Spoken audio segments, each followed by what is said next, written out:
Hello and welcome to this broadcast of Everett Homecoming. On EHS TV 15, Everett's education channel. My name is Animo Osmani, and joining me is Paul Holleran. Once again, it's homecoming here in Everett, Massachusetts, and nobody does it quite like us. Homecoming here in Everett isn't just about Peak Spirit Week with the student body. It's about community, pride, and tradition, and also city unity. That's why no one does homecoming quite like Everett. In fact, festivities kicked off last night at 5 p.m. at Glendale Park, where everyone was treated to free hot chocolate, face painting, live music, fireworks, food trucks, and much more. And the festivities obviously had a huge early start this morning here on Saturday. As you can see at the drone footage that you're seeing provided by the city, we're even having a parade into the stadium. That's the processional parade as we get geared up for a special on-field dedication ceremony to John DiBiaso Jr., legendary head football coach, and then followed by our regularly scheduled football game between the Everett Crimson Tide and the Lynn English Bulldogs. Festivities today started at 8:30 a.m. with a pancake breakfast offered at Everett High School to the community, and also a 5K walk/run in memory of Janet Connolly O'Neill, a community member who battled breast cancer.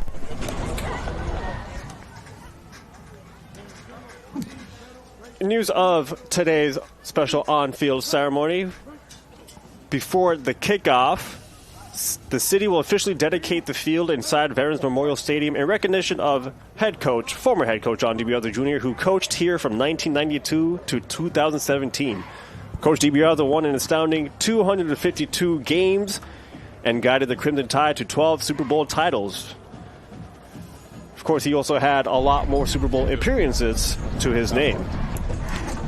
Yeah, he actually appeared in 5 other Super Bowls. His record in the championship game, that's probably the most amazing stat, is in 26 seasons here, 17 of those Everett played in the final game of the season. You talked about his record, 12 Super Bowl titles. The other thing about it, and you know, we've seen what's happened since he left. You never want to have to try to replace the legend, and they're on the, technically the fourth coach. The program was in rough shape when he took it over. They were a middle of the pack to a doormat in the GBL, and he instantly turned it around, 7-3 right off the bat in 1992. So, he brought them to the heights. They have some work to do. Today is really about celebrating what Coach DiBiaso did. During the broadcast, we'll talk about what's going on currently, but it's a rather unfortunate dichotomy because I went back and watched the Haverhill game last night, and this is my 25th season of doing Everett football, and I have not seen a worse effort than that. So there's plenty of room to grow. I think Coach DiLoretto is the guy, but they have a lot of work to do. But today is about honoring the past and the tremendous job that Coach DiBiaso did in his 26 seasons there, making Everett the preeminent high school football team in the state of Massachusetts. And walking onto the field right now, we're going to start off with a couple of Everett dignitaries. The procession led by Superintendent William B. Hart, and flanking him is Mayor Carl DeMaria. Behind him is the Everett High cheerleaders, followed by the marching band, and I believe we also have a walk of legends not too far behind them in this parade that we're doing here in Everett, Massachusetts. Well, I think, it's always good to celebrate the past, and certainly what Coach DiBiaso did is worthy of a million celebrations, but I do think it's especially pertinent in lieu of the current situation. I mean, these Everett kids, they still have a target. You've seen it every week. Well, I think the mayor's going to speak, which would be more important than me speaking. To the 50-yard line. And then we're going to have to take a break here. We're going to toss it over to the PA and the speakers, ceremony. And we'll come right back after. And it's going to the greatest coach of all time, John DiBiaso Jr.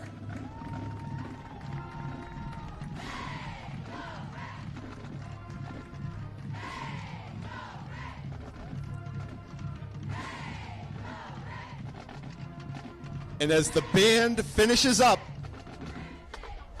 I will introduce our speaker.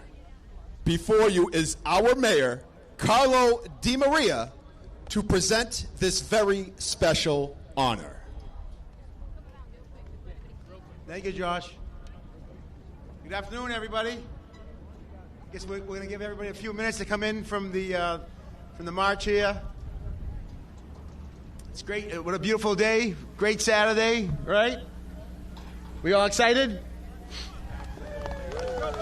We're all excited for homecoming? Thank you, Superintendent Hart, and your entire team. Thank you to the countless city employees who are making this day possible. We really appreciate all of you, and it's a great honor to be here as your mayor to work with the schools to bring homecoming back to the city of Everett. All right? Give yourselves a round of applause. Just trying to get all the families in here. John's here, Coach Dib. Just want to make sure we all get everybody in here.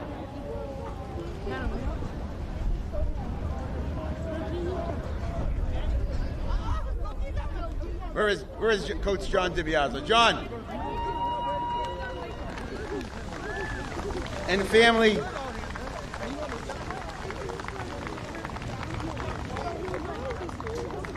You want to say a few things first? Oh, all right. It's good to see you back here on this field with us. It's an honor. It's an honor. I love watching you. I'm humbled to be here with you. We have this family still coming in. Some great athletes who served, who played with you, played under you. We have some of Everett's greatest families who played in the NFL and in college here as well. All here to honor you. We are truly, I know your parents are shining down on you, looking at you. Your father definitely looking down at you, saying how proud he is of his son. Still don't know what Maureen saw in you my sophomore year in high school when you were banging on the door trying to court her. Remember those days? 1987. We all in here? Everyone's still coming in? Still coming in. So I don't want to stop without everyone coming in. It's a great day. It's great to see so many people here that I haven't seen in years. So many, some of John's, like I said, some of the boys who played for John and girls who cheered for Maureen. Families who came back today just to see what was going on in the city. People from all over the state coming to see and honor one of the greatest high school coach in Massachusetts history. And probably one of the greatest coaches in the country. What he did here in Everett, no one could do. I mean, he changed the direction of our city by just changing boys' lives in our community. And we couldn't be prouder to be here today with him. So I'm going to start my official remarks as everyone is coming in. Again, I just want to thank everyone for being here, especially all those great Everett families who played football, played just sports in the city. Great families that are here, families of former NFL stars, former college stars, true, wonderful, great Everett people. And there's so many of you here. I'm not going to take the whole list because I'm probably going to miss somebody. But thank you. Thank you for coming back home and celebrating this day with us all. So good afternoon, everyone, and welcome home. On behalf of myself and my wife, Stacy, again, and my children and my parents, God bless you all. Homecoming is one of those rare moments that reminds us of who we are as a community. It's a time when generations of students, alumni, and families come together, not just to celebrate a game, but to celebrate pride, tradition, and unity. Homecoming is about connection to our school, our city, and to one another. It is about remembering where we come from, honoring the people who have shaped our journey, and celebrating the shared values that make Everett so special. And today we gather to honor one of those people, a man whose leadership, integrity, and dedication have left an everlasting mark on Everett, Coach John DiBiaso.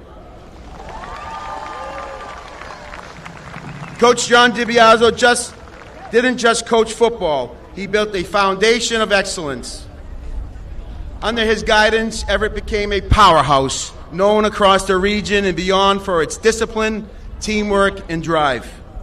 But his true legacy reaches far deeper than the record books.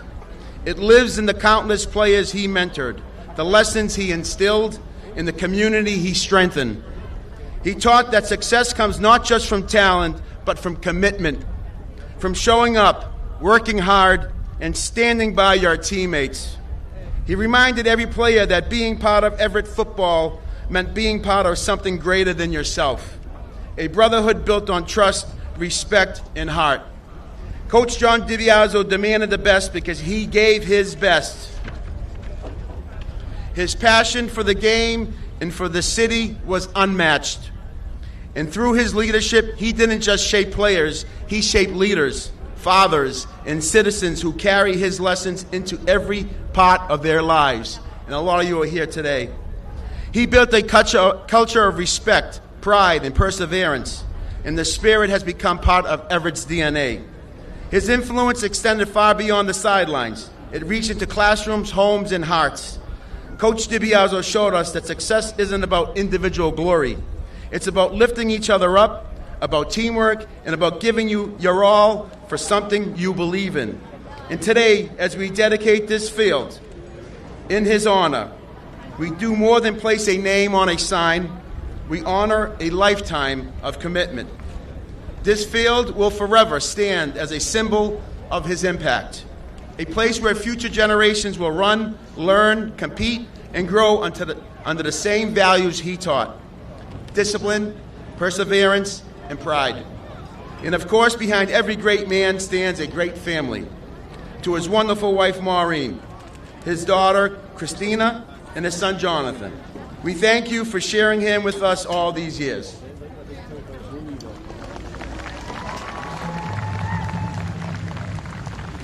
Your love and support made his success possible.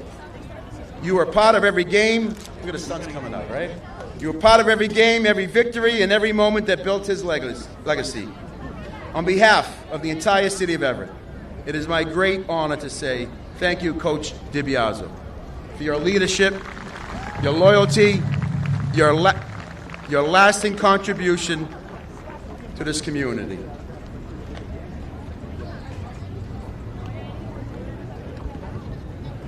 You gave Everett more than victories. You gave us pride, unity, and the belief that greatness is built through hard work and in heart.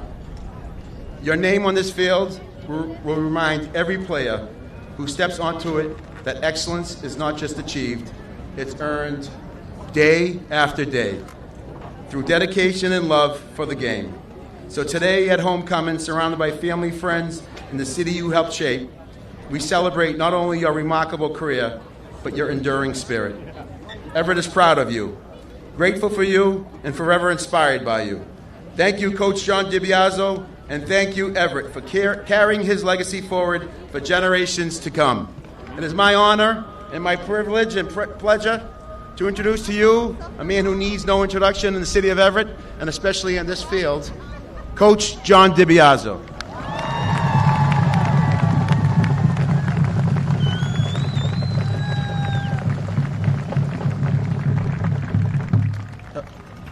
Thank you very much.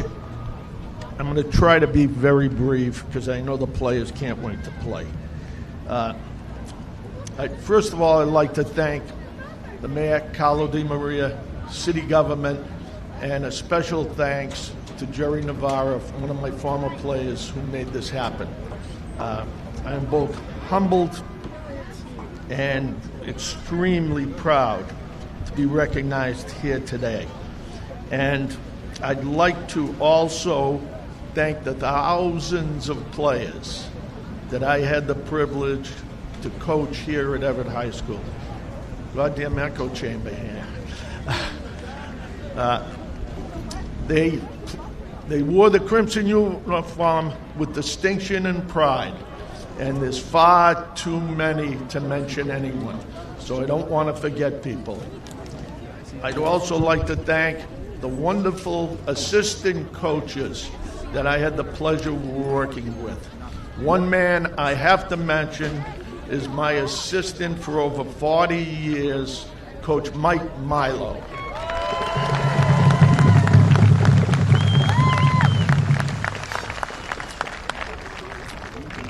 I had the pleasure of having so many great assistant coaches. People like Jake Falvey, who flew in from Oklahoma for today. My close personal friend who I played at Everett High School with, Johnny Capra. People on your staff today, Coach Robbie DiLoretto, Claudie St. Just, so many more. And God rest their souls, the ones that have passed away and passed on. People like Bip Emanuel, Frankie Nazaro, Paul Funk, just great human beings, and we miss them and think of them even today. Next, I'd like to thank the equipment people that I had the pleasure of working with. Mr. Paul Berbatone, Mr. Joe Lento, Mr. Steve Gallagher, and Mr. Charlie Obremski. We had a lot of wonderful team managers, and I can't mention them all, but I want to thank them for sacrificing and coming down here every afternoon. Our trainers, Rachel Lone, Jeff Saluk, just great people. I'd also like to recognize a couple of special gentlemen. First off, the press boss is named after one of my lifelong friends, Mr. Jack McGrath.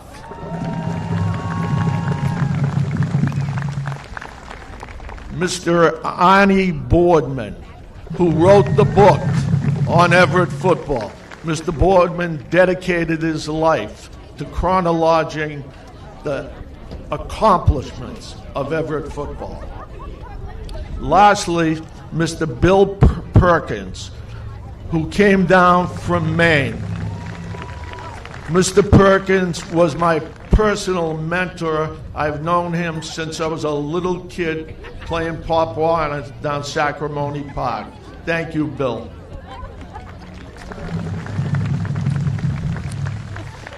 The countless cheerleaders and parents who supported the team week in and week out. Again, I can't mention all the names, but thank you for being there for us. The administration for the Everett Public Schools and the faculties at Everett High School who were so wonderful to me and my wife and my children. I'd like to thank you all as a group for being so supportive of our program and the boys.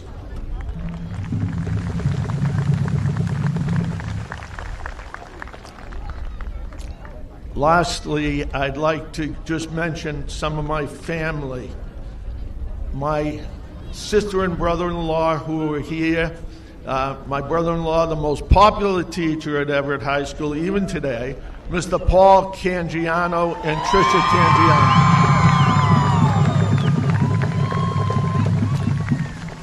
You politicians should better be worried, because if he runs, he's sure thing.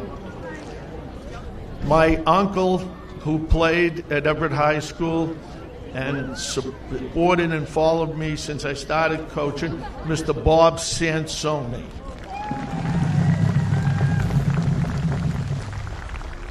My son and daughter for sacrificing, being good children, and they are the loves of my life, and they are my legacy going on. My two kids grew up at 548 Broadway in the old gym, then at 100 Elm Street in the new gym, and then down at Cabot Street at Everett Stadium. They never got a vacation in the fall because of football. They never got a vacation in the winter because of basketball. They never went away in the summer because of weightlifting. So they sacrificed along with my wife, and I'm just so blessed to have them.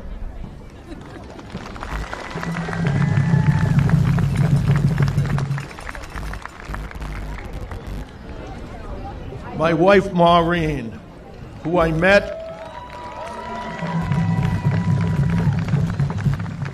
in the halls of Everett High School in 1987, and she's been with me ever since, through wins, losses, ties.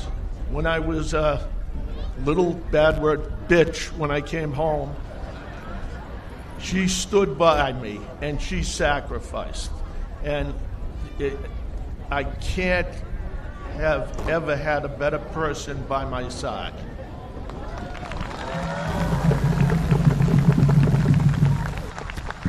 To the fans of Everett football, people like Freddie Merchant, Donna Vesperini, who lived and died for Everett football, thank you so much.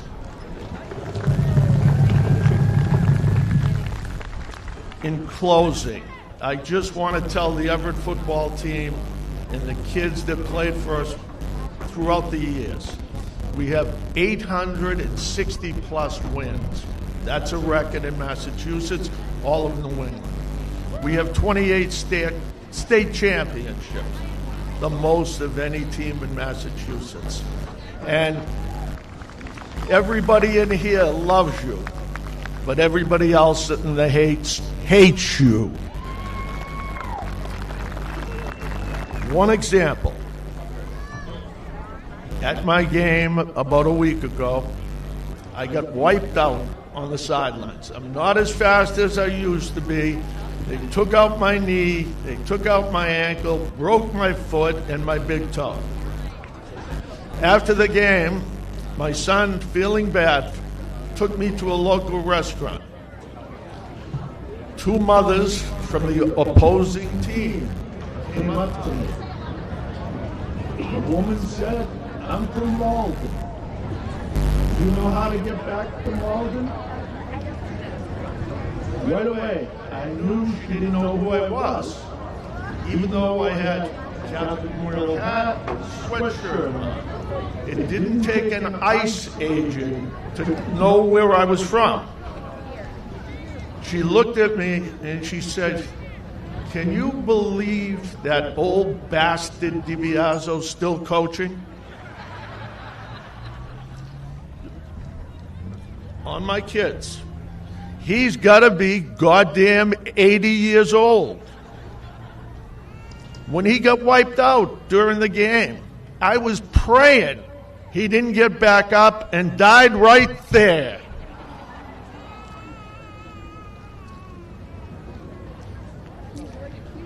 My parents are Everett people. My mother died on the game of a game, 1995. We were playing the Super Bowl team, 93, I apologize. We were playing Arlington. We were losing in the fourth quarter.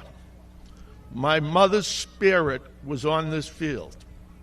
Arlington running back, fumbled the ball. Danny Norman scooped it up, ran for a touchdown in the fourth quarter, and we won. I swear to this day, she punched it out of that kid's eyes. Her spirit was here. Now, I didn't say anything that night when the woman was berating me. She still doesn't know who I am. I bit my lip. I have the cut right there to prove it. Didn't say a word because I promised my wife from 1991, when I was arrested up in Peabody after a game, that I would never, ever get arrested again. I kept my promise. But that was in Peabody. The woman accosted me in Boston.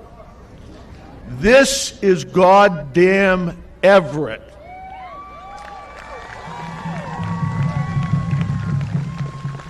I've had 90% of the cops play for me. Lady, they're not going to arrest me here. They'll take you off. So, hopefully not in the near future, but someday when you're at an Everett game, and I've passed on, when that other team fumbles the goddamn ball, this will be the fist that caused the fumble.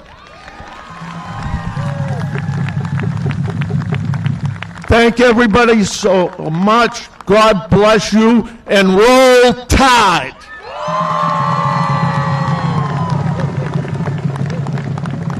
Jerry, John, Billy, Coach, Stacy, come up here. Coach, we, on behalf of the city of Everett, we just have a little gift for you. It's an aerial shot of the stadium for you to hang up at your home with your name on it, of course. Congratulations. We love you, Coach. Thank you so much. Where is that? Hey, Coach. Here with Jerry.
And now, if everyone could make their way off of the field, heading towards the north end zone by the VIP tent.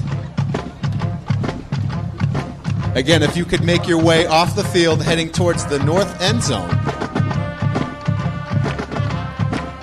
towards the tent. Thank you.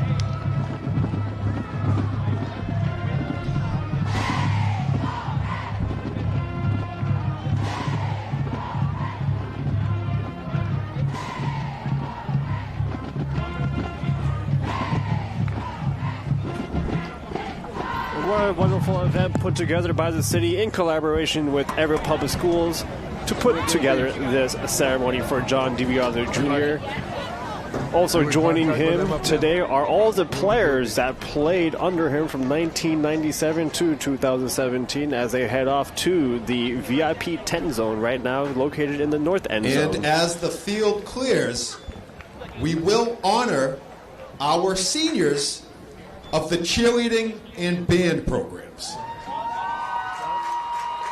And now proceeding on to the senior night ceremony. So stay tuned. In just a moment, we'll have that, and we will announce our senior football players after the game. So stay with us for that as well. You don't have anyone down there handling audio? And also after the game, a very special performance by our band. It'll be a finale of all sorts.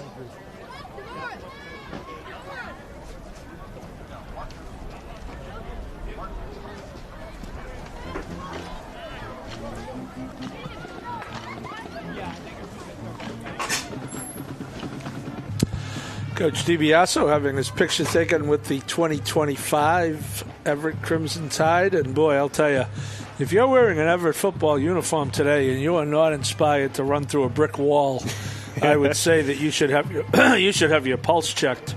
That was, as you said, Aneem, a wonderful ceremony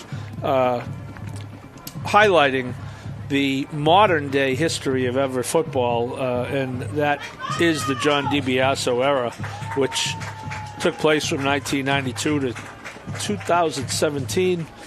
252 wins at Everett. He's won 127 other games. Of course, he started his career at the old St. Patrick's of Watertown, went on to Weston High School, and then came to Everett, and now has gone on to win 4 titles at Catholic Memorial. We will introduce our seniors, and we're going Josh to start with our cheerleaders. Senior cheerleaders. So as band members, yes, applause. So as I say their name, they'll give a wave with players. the pom-pom. So there's a lot to get done to here today. Let's start with on homecoming day. Lynn English finally has come out. They were inside for that ceremony, and they're now warming up at the end of the field. And I think Coach DiLoretto is going over to talk to Coach McDonald of Lynn English and probably apologize for all the distractions, but a lot of work to do today. So just a terrific ceremony, and we will go to the Senior Day ceremonies now. Justine Lynch. Kirsten Carapalucci. Caitlin Peralta. Co-captain Emma Perry. And co-captain Danica Pham. And now I'd like to introduce the seniors of the marching band. Ashley Pineda Ramos. Allison Alaracan Acosta. Tessa Ford. Laura Aguilar. Amelia McNally. Selena Shrestha. Elizabeth Landaverdi. Isadora De Castro Mendez. Natalie Romero Velasco. And one more time, let's hear it for our senior band and cheerleaders.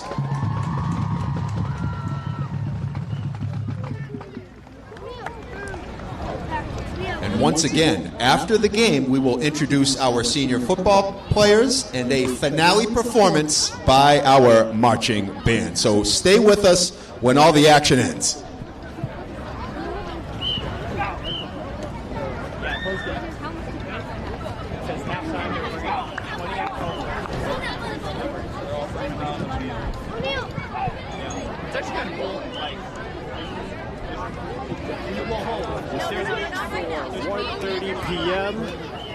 That's 10 minutes from now, and until then, we're going to go over a little bit of a recap of what just occurred here on Homecoming Day, or Homecoming Weekend, as festivities started on Friday last night at 5 p.m. at Glendale Park.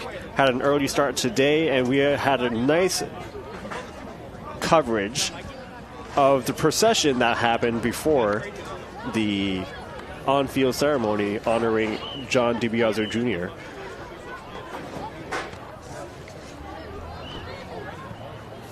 We also had an appearance by State Senator Sal Domenico, who made his way into Everett and joining the occasion. Also like to recognize members of the Everett School Committee, Mayor Carl DeMaria, Chairperson Samantha Hurley, Vice Chairperson Jean Cristiano, At-Large Kristen Barros, Joseph LaMonica, Margaret Cornelio, Joanna Guerin, Robin Babcock, Martin Almeida Barros, and Joseph D'Onofrio. More on that when we come back. But for now, Paul and I will take a break, and we'll come back right before kickoff.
this is a place where the legends before us carried on a legacy of winning.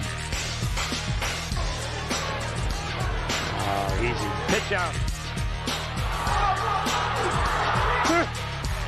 40, 35, 30, 20, 50. Touchdown easy.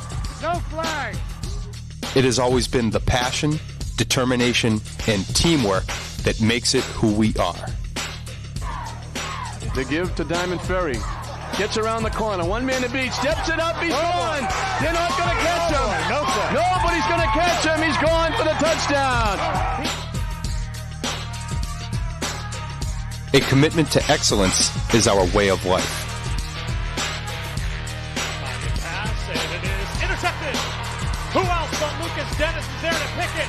And it's a pick six for Everett. Touchdown. Crimson Tide.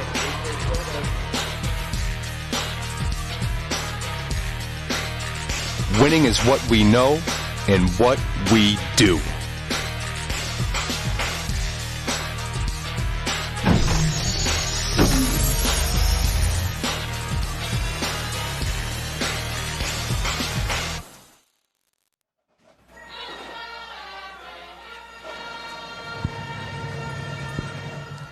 And we're back on air. I'm Ani Mosmani, and joining me is Paul Holleran. We're shifting gears here to get ready for our regularly scheduled kickoff time against Lynn English Bulldogs.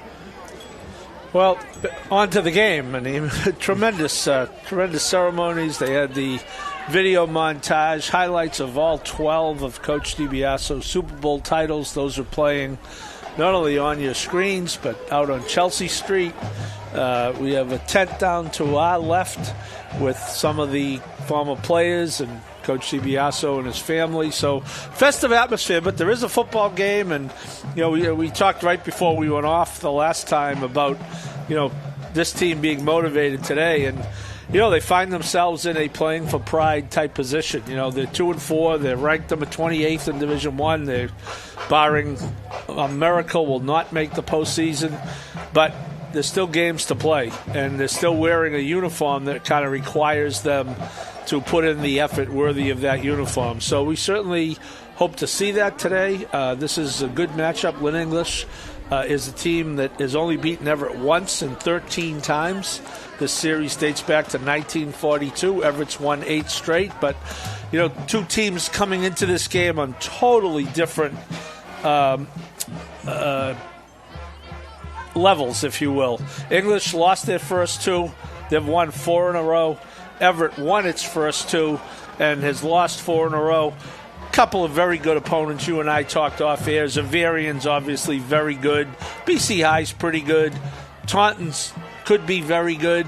Haverhill's average, and I don't even know if we should mention the stats from that game, but since I took the time to do them, 20 first downs for Haverhill, 2 for Everett, 36 yards of total offense for Everett, 420 for Haverhill.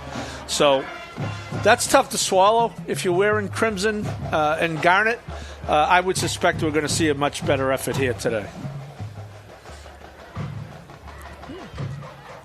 And the players, they head into the locker room for a brief moment, and they'll do their traditional run through the cheerleader tunnel and breaking the banner at the end before they head to the sidelines, and we'll get ready for the playing of the national anthem, the coin toss, and then finally kickoff. A little bit of a delay to the 1:30 p.m. kickoff time, but that's all right. Still a festive atmosphere. We did honor John DiBiaso Jr., and also in the highlight reel, we saw his son making some plays, who also had a lot of good accolades to his name. Jonathan was one of the best quarterbacks ever to play in Massachusetts and rolled up unbelievable numbers. He's not here because he would be in Louisville with the Boston College football team. He is the quarterback's coach, and they are playing. They had a tough one tonight. Speaking of teams that have fallen on tough times, the BC Eagles are right there. the collegiate version. They have a tough game at Louisville tonight. Louisville, of course, coming off that big win at Miami. So good crowd as usual, and if we start a homecoming game 5, 10, 15 minutes late, that's really on schedule, And hats off from the mayor on down to the superintendent, to everyone who made this happen. There's certainly reason to do it, especially with the naming of the field. But homecoming, there aren't a lot of high schools who do it like this. I know of no other ones. Certainly at the college level, it's done like this. So hats off to Everett for bringing it back. And, the idea is that the football program comes back too. As I said, Coach DiLoretto is a very solid coach. He's got a good staff. He's going to need some time, and he's going to have to put his imprint on what's going on here. So you see the band playing. We're waiting for Everett to come back on the field. We're hoping for about a 1:45 kickoff. And as we said, this is a Lynn English team. This game, in the MIAA scenarios, it's actually a much bigger game for them because they're 18th in Division III with the top 16 making the playoffs, and Everett provides them some decent opponent value because of whom Everett's played. So big game for Lynn English, but as I said, it's a big game for Everett too because they really need to bounce back from that. I would say that effort last Friday night, but that would be misusing the word effort. They have to bounce back from that, and I have confidence that we are going to see a much better performance out of them today. You're right. It will be a huge statement game as they are in the presence of a lot of greatness. Not only that we have the legendary head coach John DiBiaso on the field, but also former Division I college athletes who played under him who are also in attendance. Some NFL families. Everett High School currently has 5 players enlisted in the NFL right now. Amazing. It's just really amazing because it's not a huge community, obviously, and for a public high school, in an age where kids are taking off for prep schools and whatever. Just that was one of the main features of the Coach DiBiaso era. The Everett kids did not leave to go to greener pastures. They stayed in Everett, and he was obviously the number one reason for that. The school district itself was really run very well.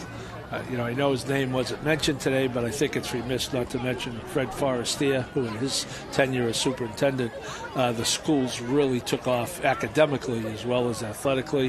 One thing that was mentioned, I know Josh is going to do it, Neem, we want to pay tribute to Bippy Manuel, David Bippy Manuel, whom I actually replaced in this role, believe it or not, in the year 2001. Bippy did it with John Hoffman through 2000. And I came on board in 2001. Bippy was one of the best athletes to ever come out of Beverly, certainly top 5, maybe top 3, and there are people in Beverly who would make an argument that he could be top 1. He was just a tremendous athlete, great guy, ended his coaching career here with Coach DiBiaso, then transitioned into the broadcast booth, and he passed away a few weeks ago. I just became aware of it because his daughter Carol is a fixture on the Everett sidelines. Just found out about it yesterday, and I really want to just pay tribute to David Bippy Manuel. Rest in peace, one of the great ones.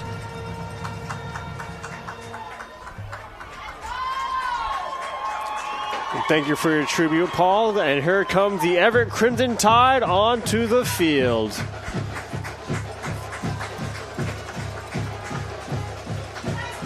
And today is also a celebration of all the seniors revolved around the football program, the football players themselves, the marching band, and the cheerleaders.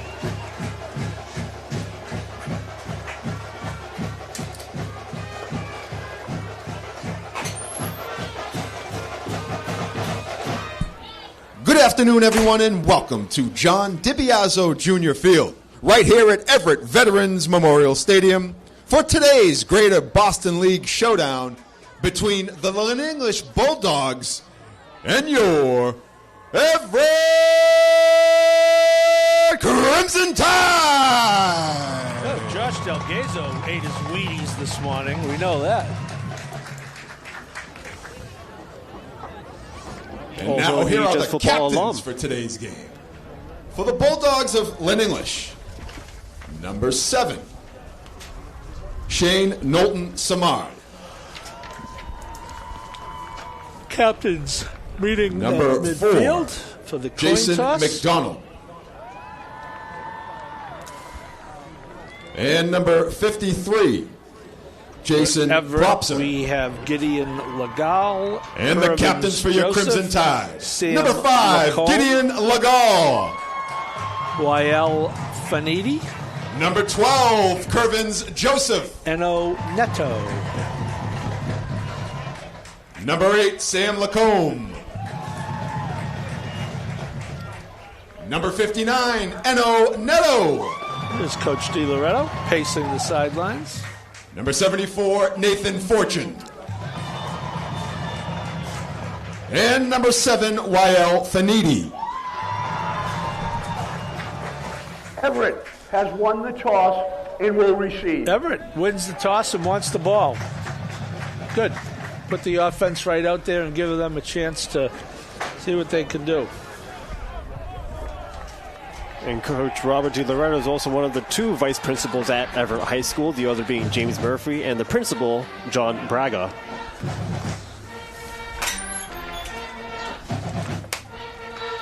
So the atmosphere is set for a kickoff, and we're going to go into the national anthem in just a few seconds.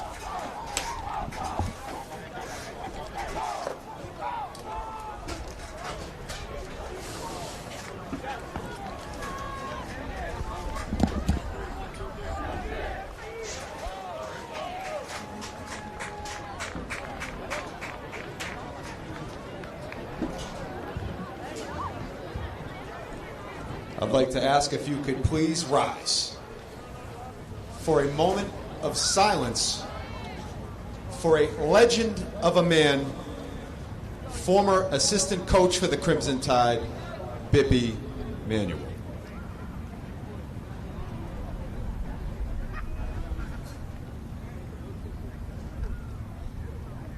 Please remain standing for the singing of our national anthem and performance by the Crimson Tide Marching Band. Here's our Crimson Tide Choir.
And we are set for some high school football today, October 25th. It is Saturday.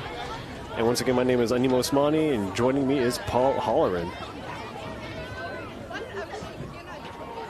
Everett has elected to receive, so they'll be starting off the game, and the stadium is now packed, as we always like to see on a beautiful homecoming day.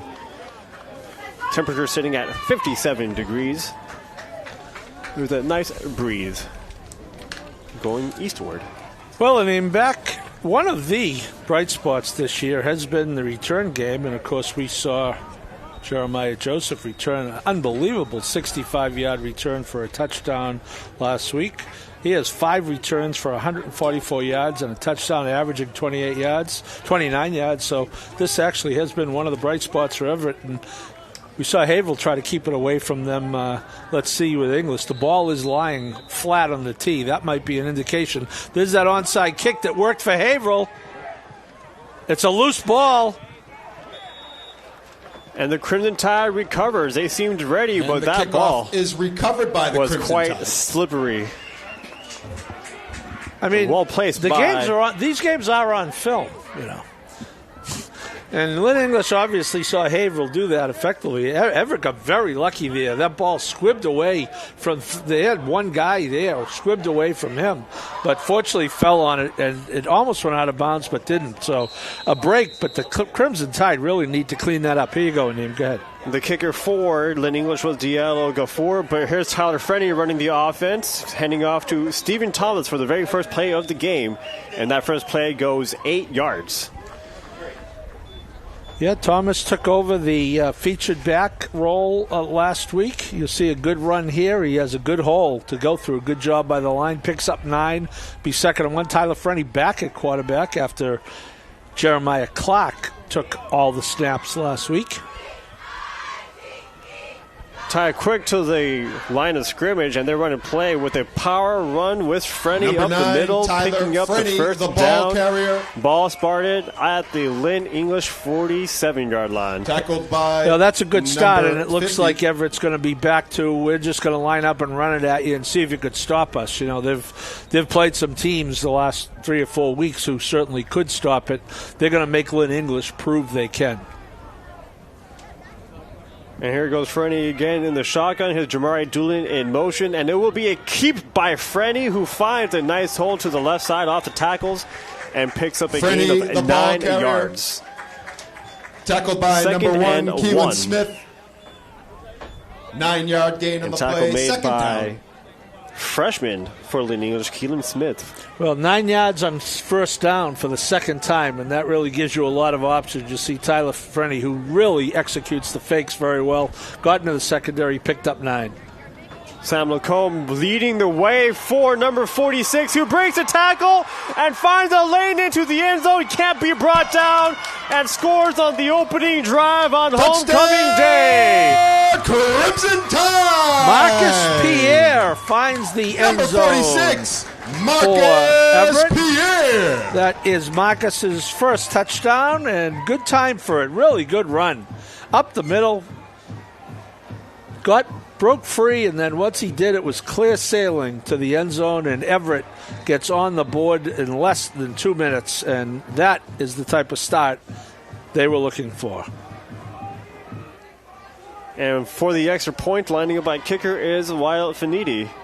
And holding the ball down is Tyler Frenny. Kick is up and good. And the extra point is good by number 7, And Wyatt Crimson Tide Finiti. taking an early lead in their opening possession with a 7-0. Everett 7, Lynn English 0.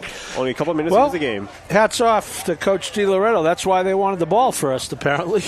I think he really wanted to put it on his offense, after a performance that we talked about with I'd like to take 36 this moment yards. to give a very special thank you and acknowledge there's Pierre. Joe Ronan Jr. One tackle of the he had a sign break, shop. and it really wasn't that much Joe of a... Ronan, he you didn't did a really great get hit job that with hard. all the He signs bounced and right banners off him, that and you then see around the stadium. he So just hats got off to Joe right Ronan Jr. into the Thank you. secondary, and he was gone. So great start for the Tide with only 1 minute and 46 seconds elapsed on this homecoming Saturday. Beautiful day for football here at John DiBiaso Field. Back deep to receive for Lynn English is a freshman pair, Mackay Kirk and Keelan Smith. And it'll be Mackay Kirk who will let the ball roll out of bounds. It'll going to be a penalty on Everett. Yeah, there's a mistake. That'll give Lynn English really good field position.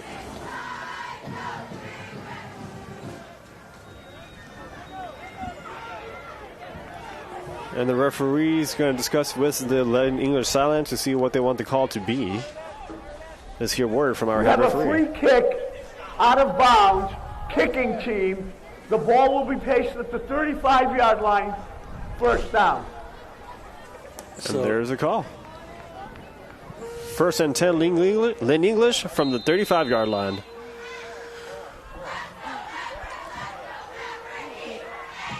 And quarterback for Lynn English, wearing number 7, is senior Shane Knowlton Samard. Handed off to his running back, off tackle, and met by Armani Negron and Tyler Frenny. After a pickup of 4 Handoff yards. goes to number 5, Xavier That Beauchamp. was Xavier Beauchamp with Brought the down by carry number for 9, English. Tyler Picked Frenny, up 4. along with number 11, Armani Negron. Frenny and 4-yard gain Negron on the play. in on Second the down. tackle.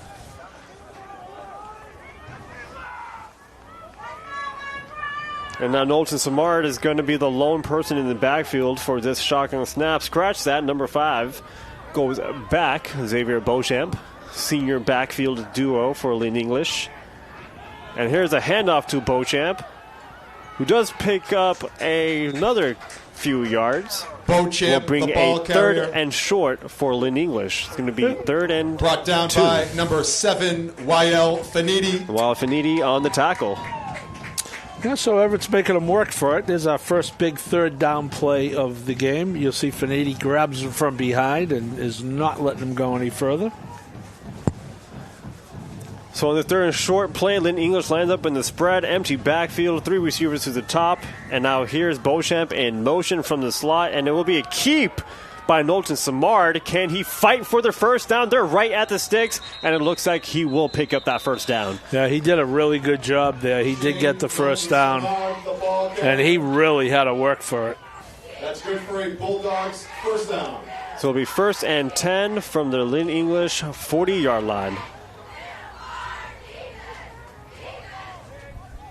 Tyler Frenny trying to prevent him from making any progress, but Knowlton Samard already made it to the line of gain, stood upright, and fell forward for the first down. Knowlton Samard in the shotgun once again, Beauchamp to his right. And it's going to be a handoff to Beauchamp right up the middle and brought down by Wild Finidi. Yeah, English is working hard for every yard, just 2 that time. So Everett defense really doing a good job. And good look at the front 4 for the Crimson Tide defense. Wild Finidi, huge defensive playmaker for this Crimson Tide, and a defensive tackle, number 66, sophomore E.J. Wright. On the far end, number 13, defensive end, Benson Charlemont. Here's a pass up the middle and incomplete, bringing up 3rd and 8. Knowlton Samard's pass is incomplete. 3rd down. That was one area last week. Obviously, Everett really struggled. Haverhill passing last week, 17 for 29, 303 yards and 4 touchdowns. You do not see a lot of... Jonathan DiBiaso, that was a regular night for him. But you don't see a lot of high school teams passing for more than 300 these days. And, of course, we're talking about the son of the head coach, who holds the state records for career passing yards and touchdowns, as Beauchamp takes it up 5 yards and bring up 4th down. By number 5, Gideon Legault. Yeah, that was an interesting call on 3rd and 8 there. I assume they're going for this because you're not going to run a straight dive on 3rd down if you don't plan on going for it on 4th down. 4th and 5 right at the 50. And they are lining up for it.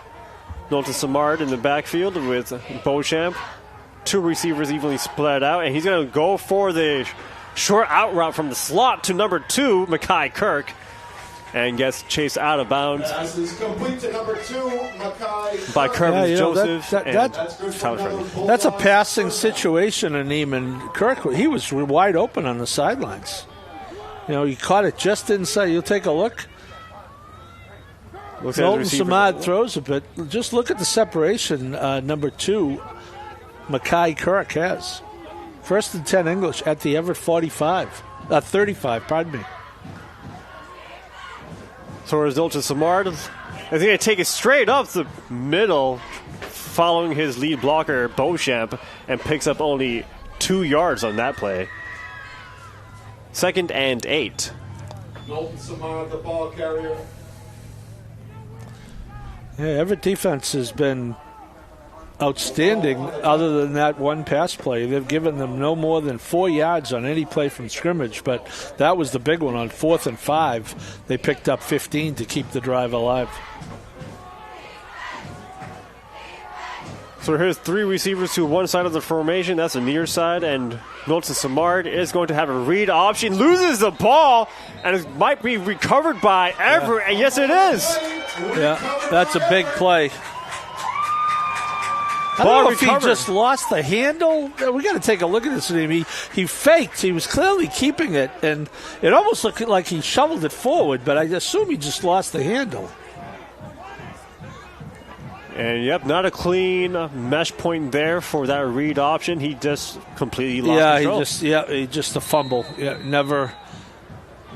So, 33. Ball recovered by E.J. Wright. Now the Tide is going to take over from their 30-yard line. Correction. 33. Jamari Doolin in motion, and this will be a handoff to the speedy Doolin, trying to look for the sideline. Gets sealed off by Keelan Smith and brought down for no gain on that play. Brought down by number 1, Keelan Smith. Yeah, Doolin was kind of looking like he wasn't going to be able to get around the corner there, and he was running a little tentatively, hoping some blocking was going to develop in front of him. Didn't really happen. He lost a yard. 2nd and 11 after a 1-yard loss on the sweep. Now Crimson Tide, Lacombe in the slot and Jeremiah Joseph to the top. But it'll be a handoff to Marcus Pierre up the middle and just picks up Not 1 much. yard. Yeah. Marcus Pierre or 2 yards. Brought down by number 55. So this is Everett's first 3rd down opportunity. On the first drive, they converted a first down on 2nd and 1 and then a touchdown on 2nd and 1. This is their first 3rd down attempt, and it's 3rd and long. That's going to be pass play. Tyler looking to his left, finds Armani Negron wide open and picks up the first down. Negron taking the ball to the Lynn English 49-yard line. Well, that's a great job by Frenny. That's called taking what they give you. He had Negron out there all alone and didn't look to anyone else. Just got it in his hands and let him run with it. Armani Negron, a 3-yard varsity starter for the Crimson Tide. Here's Tyler Frenny lining up with 2 backs. Hands it off to Marcus Pierre and gets met at the line of scrimmage. Pierre, the ball carrier. And then picks up 2 yards.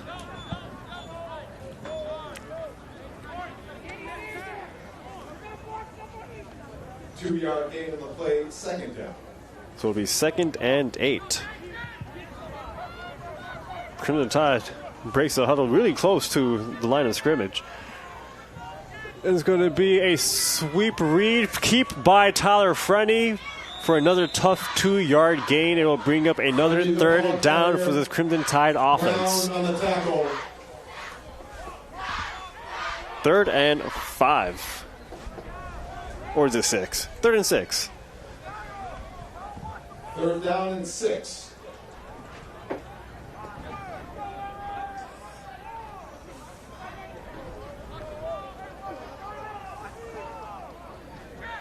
Looks like a tight formation with 3 people in the backfield. It's going to be handoff to Jamari Doolin, trying to break to the outside, makes a move upfield, but only makes it back to the line of scrimmage. It'll be 4th and 6th. Yeah, Doolin. Looks like they're going to kick this. Doolin running east-west there, and did once he did try to break it up field. It just there wasn't much there, and he got stopped for no gain. So interesting. In plus territory, they are going to punt and try to make Lynn English drive the field. Probably not a bad idea. And it will be Jamari Doolin who will be punting it. Good looking ball, and Lynn English is going to let it hit the ground. takes a nice roll for Everett up to near the 5-yard line. That makes it a great decision. Doolin's Doolin's punting has gotten better every week, and that was a really good one. They got a good roll to boot, ends up with a 40-yard punt, but more importantly, Lynn English will have to start from their own 5. And, some people say, well, why do you don't go for it on 4th and 6 from the 45? Well, if you don't make it there, Lynn English is starting basically at midfield. Now they got to drive 95 yards, so good decision there by Coach DiLoretto and the staff.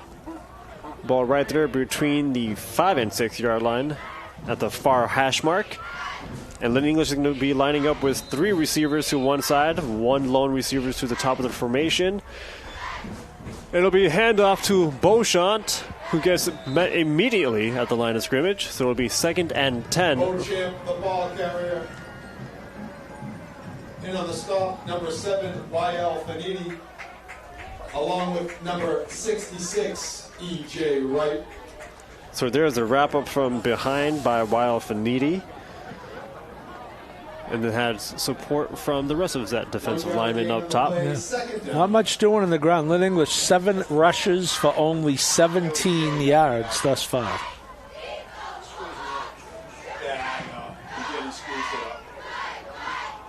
So once again, it's in the shotgun. Here's Knowlton Samard looking to pass, gets pressured. Negron. And brought down from behind by Y.L. Fanini. Or, correction, Armani Negron. You called it, Paul. And here's a look at the replay.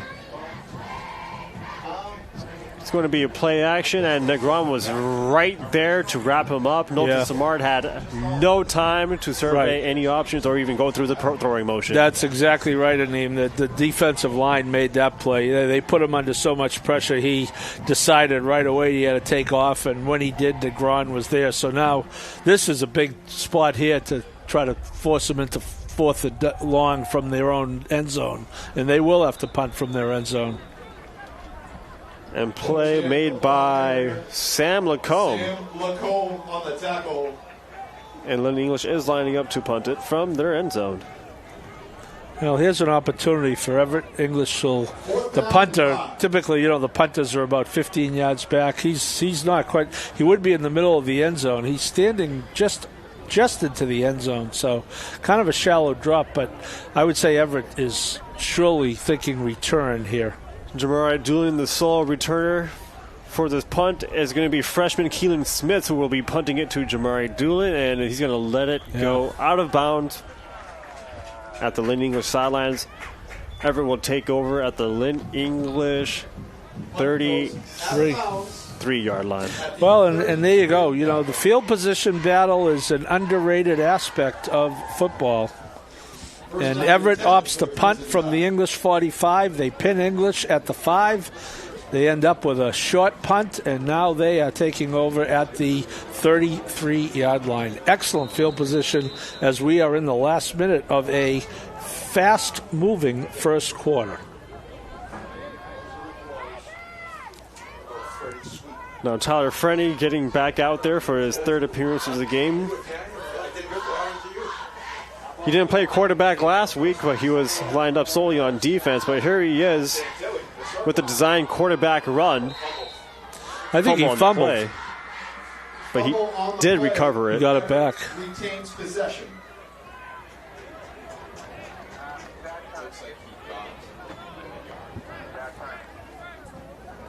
Just 1 yard for Frenny there. Second down. There it is. Good heads-up play by Tyler Frenny, quickly recovering. He got it back himself, right? Yep. That Ball knocked loose by Aiden Soto, sophomore, number 62 for Lynn English. Here's Jamari Doolin in motion. It's going to be a play action. Tyler Frenny steps up into the pocket, sees a lane, and we try to take it himself. And then picks up a gain of 5 yards. 3rd and 5 from the 28. Freddie did a good job there avoiding pressure. Looked like he might have a little more room to run than the way it turned out. He only picked up 4. You see, he sidesteps the pressure. Now he's going to tuck it and run. But there is a good one-on-one tackle there by number 8, Ryan Oon of Lynn English, and there is end of the first quarter. And now we're going to switch sides of the field here, as that was the last play of the first quarter. Say hi to Nick Olson and the crew over at the concession stand. They do a great job.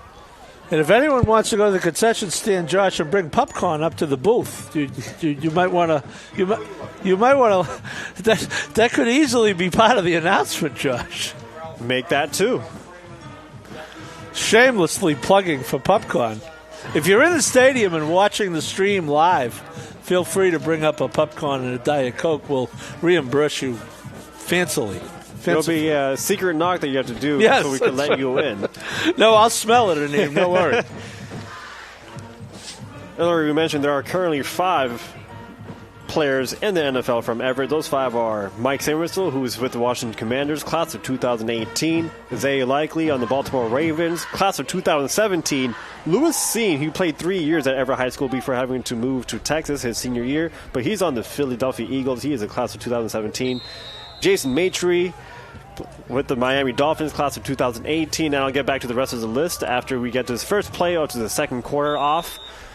It'll be a run by Tyler Frenney, and it'll bring up 4th and 1. Really short, 4th and a few feet. And last on the list of NFL players from Everett High School, Josiah Stewart on the LA Rams, class of 2018. Phenomenal to think that they all played on the same high school team. Honorable mention goes to Lucas Dennis, who played 1 year with the Atlanta Falcons last year. So on this fourth down is going to be a handoff to Stephen Thomas, who will pick up the first down. Nice job by Thomas. Did a little shuffle step there to get a few more yards. Only needed 1. That was not in question. He picked up 3. Good job to keep this drive alive. You know, when you take over at the 33, you really want to take advantage and make sure you capitalize with points. So looks like we're going to have a timeout on the field here.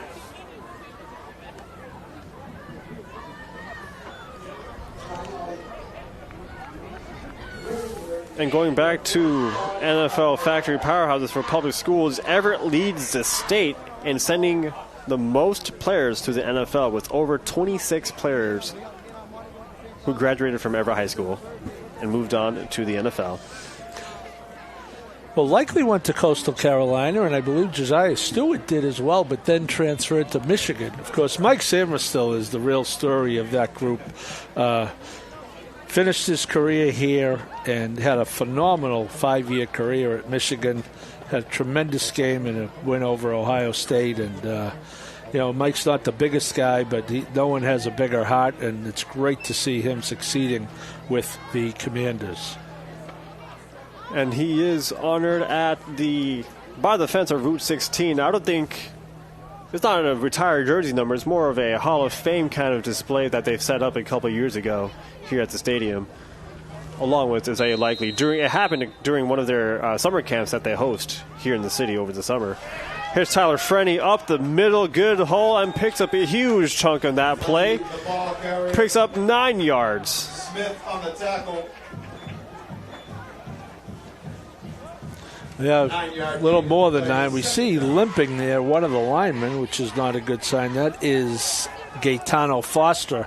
But here's Frenney. And again, good job by the offensive line. And there was Foster doing some blocking all the way to the end of the play. So second and 1 from the 12. And it's going to be Tyler Frenney, design quarterback run to his left, and met by that Lynn English defense. Tyler Frenney picks up just enough for the first down, and it'll be first and goal from the 10-yard line. That's good for a Crimson Tide first down. Yeah, now Gaetano Foster is going to have to limp off. He has been limping for a couple of plays. Frenney with another hard run. And subbing in is going to be E.J. Wright.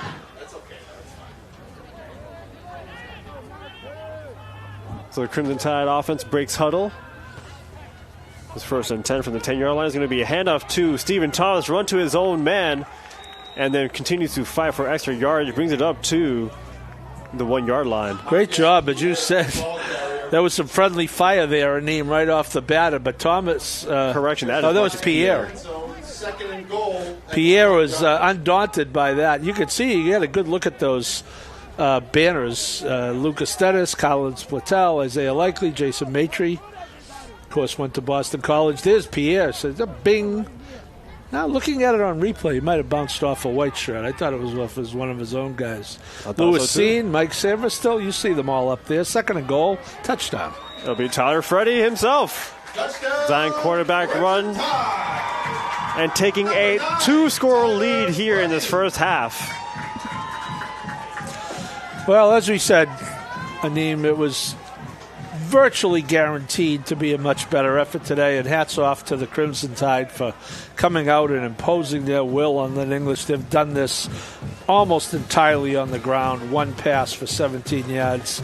Good job by the line, good job by the backs getting through the holes, and Everett has a 2-touchdown lead over the Bulldogs. And Armani Negron is going to come off limping off the field. We hope that he's all right.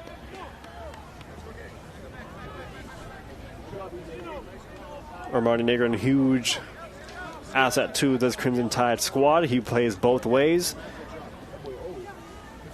3-year starter on varsity and also played Pop Warner here in Everett.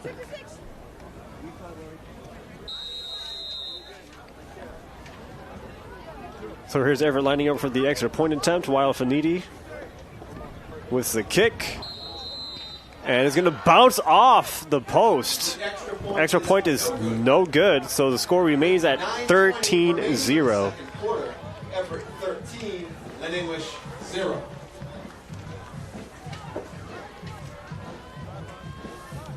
So here's a replay of that Tyler Frenny touchdown from just a couple of feet away. As easy as it can be for the Crimson Tide. Yes, very good to see. Very good to see. Good look at the crowd here and the cheerleaders.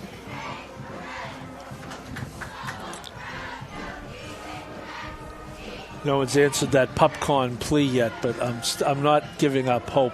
I'm going to be like Linus waiting for the great pumpkin on Halloween. And, it would be preferred. If you're up for a challenge for whoever's watching this to give us this popcorn, try to do it before halftime, I dare you. Here's Weil Finidi to Mackay Kirk. Makes an elusive move. Weil Finidi, last line of defense, but here's Curvis Joseph chasing him down from behind. That was a tremendous job by Mackay Kirk. Broke a tackle, looked like he was gone, and hats off to Curvis Joseph for not giving up on the play. But that was a really, really effective return. Kicked it at his own 20. You see, good stutter step there. Fakes out the kicker, Finidi. Brought down from behind by Curvins Joseph. English with good field position, though, to the 37. 43 yards on the kick. Two receivers spread out wide. There's Knowlton Samard with the keep going up the middle, picks up a couple of yards, and then finally brought down by the Crimson Tide defense.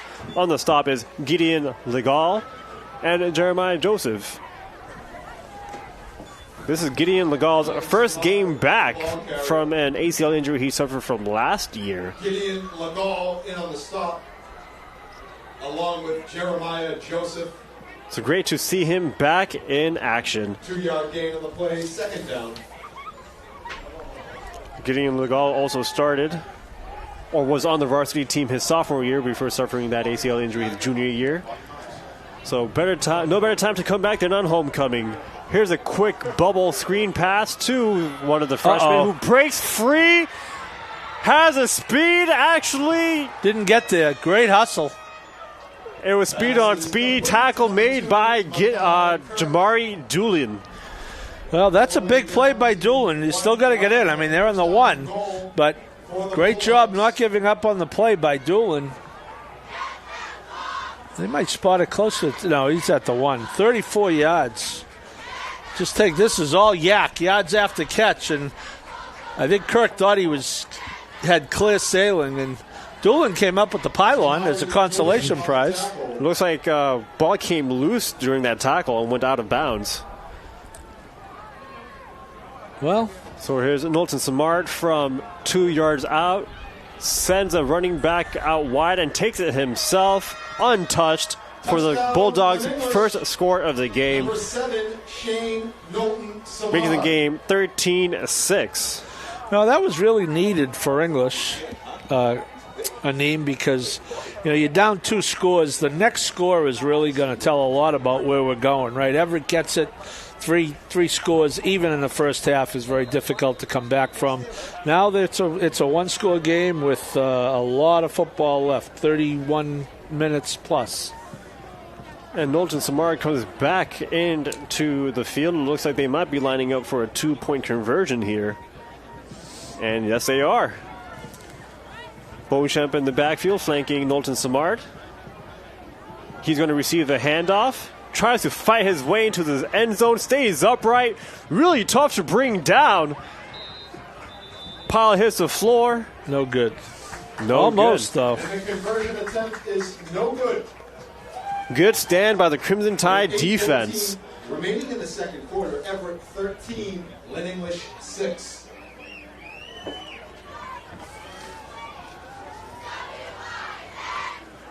And was that Kamari Washam on the stop?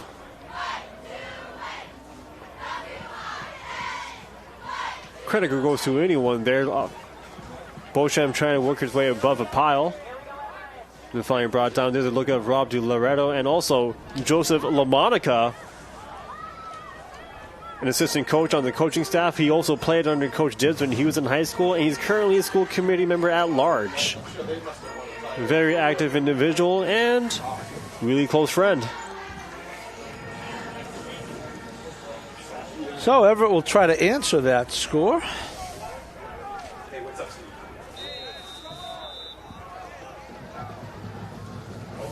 So second kickoff attempt by Lynn English, and it's going to be a squib up the middle, fielded by Doolin, but I think his knee was on the ground when he fielded the ball.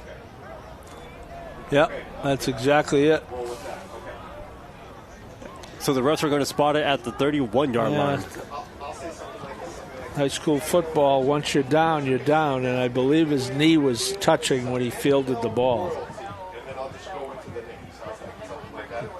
I don't know about that. Can we run that again? That was Thomas. Let's take a look. Thomas. When he possesses the ball. Here we go. Ready? Absolutely not on the ground. See that? I see that. His knee did not touch the ground. Tough to see live, though, in fairness. So here's Doolin on the sweep. Lynn English cutting off the sideline and getting there quickly, preventing any sort of gain. It'll be a tackle for loss. 2nd and 12. I got to tell you, we're not seeing the same Doolin that we saw early in the season. He's running tentatively, and he's running. I mean, I know you run where the play is called, and if there's sweeps, you're east to west by definition, but he is really not close to getting to the edge. It's going to be him in motion again, but Tyler Frenny drops back in the pocket to look for a pass. Has Armani Negron. Ball caught on the far side of the field. Has plenty of room. Tries to make a move and steps out of bounds at the Lynn English 38-yard line. That is all Tyler Frenny right there, Adeem. Did a good job getting away from pressure. Had some room to run, but you know what? And he has been kind of a run-first quarterback. You'll take a look at here. He's still looking downfield. He is not committed to the run. He sees a wide-open receiver. Another good decision down to the 38-yard line. Gain of 34. And this time it'll be Frenny on the ground who finds a lane to the outside and finally cut down at the 20-yard line. That's going to be another first down for the Crimson Tide. That's good for another Crimson Tide. And this is not looking good for Lynn English as they have a player down. That's number 1, freshman Kalen Smith. But here's a look at that replay. Oh, Smith went down funny, got blocked hard, but down funny. But 14 yards, back-to-back first downs. And we're going to take a quick referee timeout as the athletic trainers are going to check up on Kalen Smith. Both these freshmen for English, number 1, Keelan Smith, and number 2, Mackay Kirk, have made an impact in this game, and As I said, both freshmen, future bright for Coach Tyler McDonald, who's done a good job in English.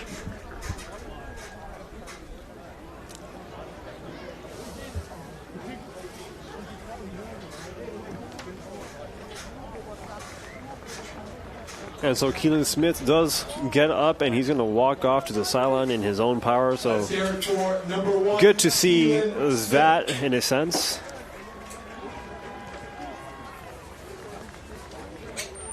And the play will resume with Everett having the 1st and 10 at the 20-yard line with 7:17 left in this first half.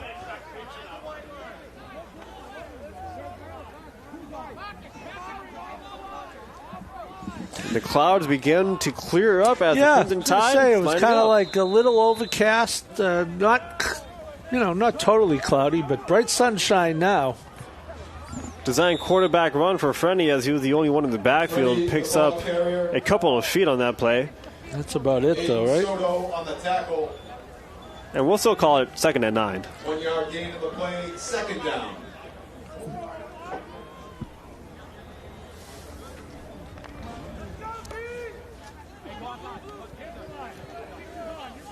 In the red zone, his Crimson Tide on the 2nd down play is going to be a handoff to Marcus Pierre, I believe.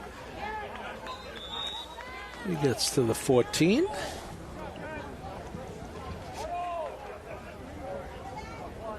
And that is Marcus Pierre, wearing number 46. Stephen Thomas, the other running back, wears number 26. Yeah, Pierre's done a good job today. You see, not much room there to get through, but he does work his way through the hole. You see a little extracurricular there. No harm done. And there's going to be a penalty on the play. Let's see who the refs are going to call it on. I think it's Everett. False start. Looked like there were players moving, but the ball had not been snapped yet. So that 3rd and 4 to 3rd and 9 is appreciably different, although they are in 4-down territory. And they're going into the sun. So a lot of glare going into their direction. 6 minutes to go in the first half here at John DiBiaso Jr. Field. Tyler Frenny to Stephen Thomas. Picks up. I think he's going to be about a yard short. Picks up 7 yards on the play. Will make it 4th and 1.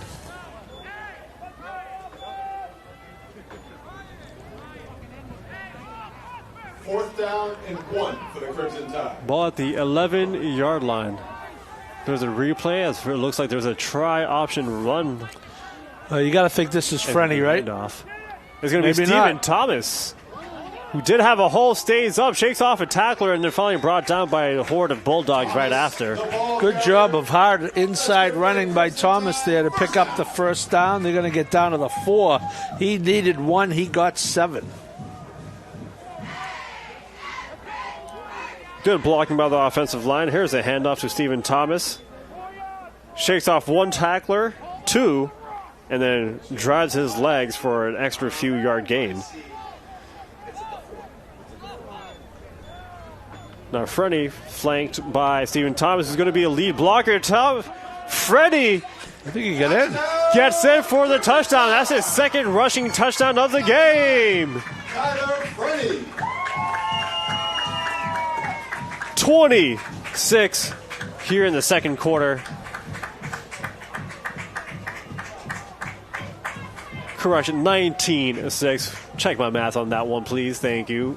And apologize. They're going to line up for the extra point attempt to see if it could go up 20-6. I would think they might be going for 2 here, right? Yeah, they're going to go for 2 here to try to get back on the 7 points per score average.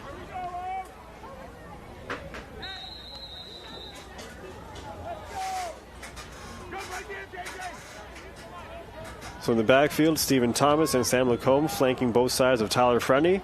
There's going to be a handoff to Stephen Thomas. It's going to be a reverse to Jeremiah Joseph, who has an empty lane into the end zone for the 2-point conversion. Excellent call there. Well executed. And it's going to be 21-6 with Everett leading. Very 5 minutes good. left. Very good execution.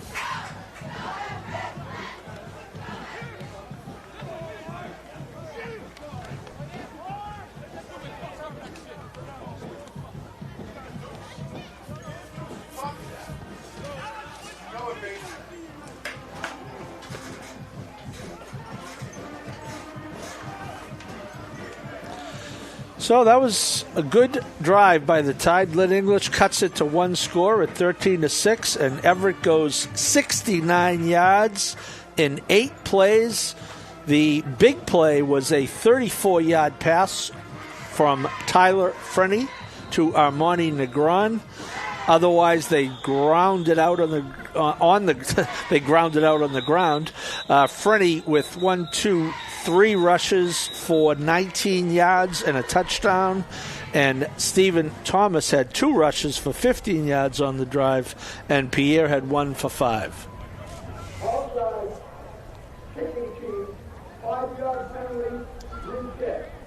It's going to be a re-kick for Everett. Back to receive for the Bulldogs are Xavier Beauchamp and Mackay Kirk. So Wild Finidi going to line up again, as we have 4 minutes and 57 seconds left in the second quarter.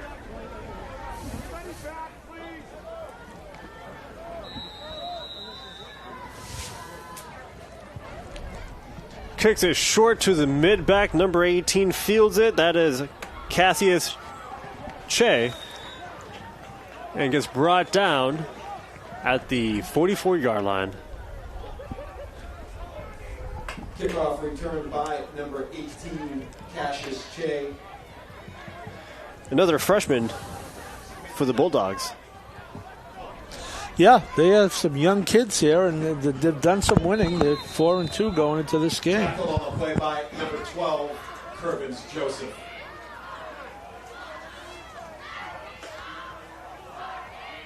So here's Shane Knowlton-Samar lining up once again in the shotgun. Through receivers to the top. Xavier Beauchamp to his left.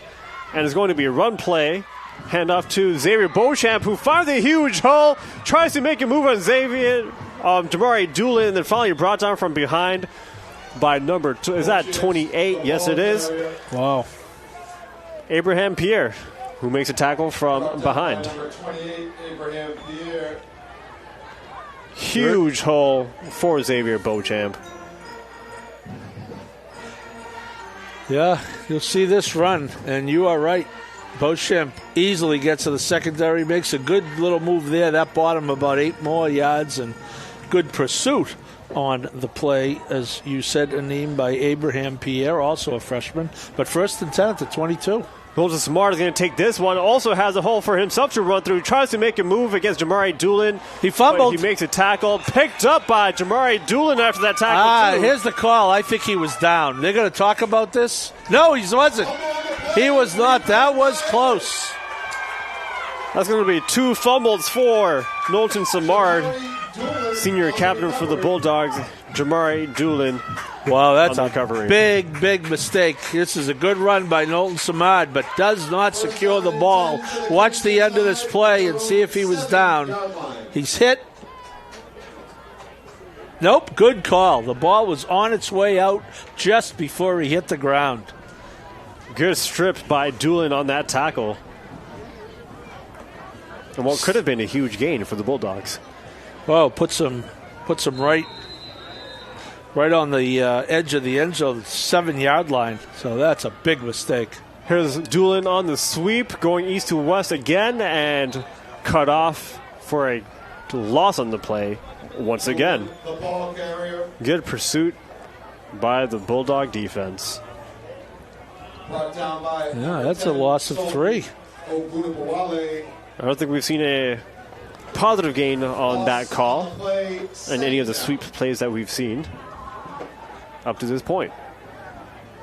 So the ball gets placed at the 5-yard line now. Or is it 4?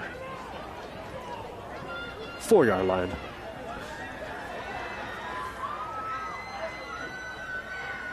Marcus Peer in the backfield, who will receive this handoff. Good hole for Marcus Peer to run through. Picks up positive yards on that play.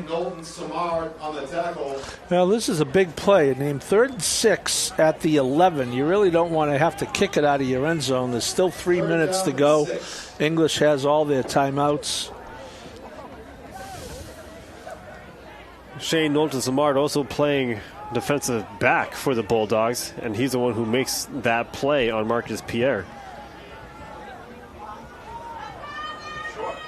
Marcus Pierre looking like the tallest player on that defense. Here's Tyler Frenny. Can't pick up the first down on that play, so it will be a punting situation for the Crimson Tide. Yeah, they're going to have to kick it out. At this time, could our Everett NFL players being on He got to the 15. 4th and 2. That's over. Now, Lynn English should be calling timeout here. Yes, they took them a little time, but with Everett lined up to punt and Lynn English having all their timeouts, that needed to be an immediate timeout. So it's going to be 4th and 2. The timeout was taken at 2:13. So worst case scenario here, barring a turnover, English is going to have very good field position. And we can anticipate that they'll be running the 2-minute drill here in this first half. And at halftime will be the honoring of current NFL players from Everett High School along with their families. And another beautiful shot of the stands as it still continues to fill up. It always was a lab, but then, with the evolution, like the NFL started to go to the headset. So once they do it, to try to do what they do. So coming out of the timeout here, here's Tyler Freddy in the backfield. Oh, they're going to go for a 4th and 2 this from their is own rolling the dice in the shadow of Encore. Flag thrown on the play. Well, that's going to eliminate that.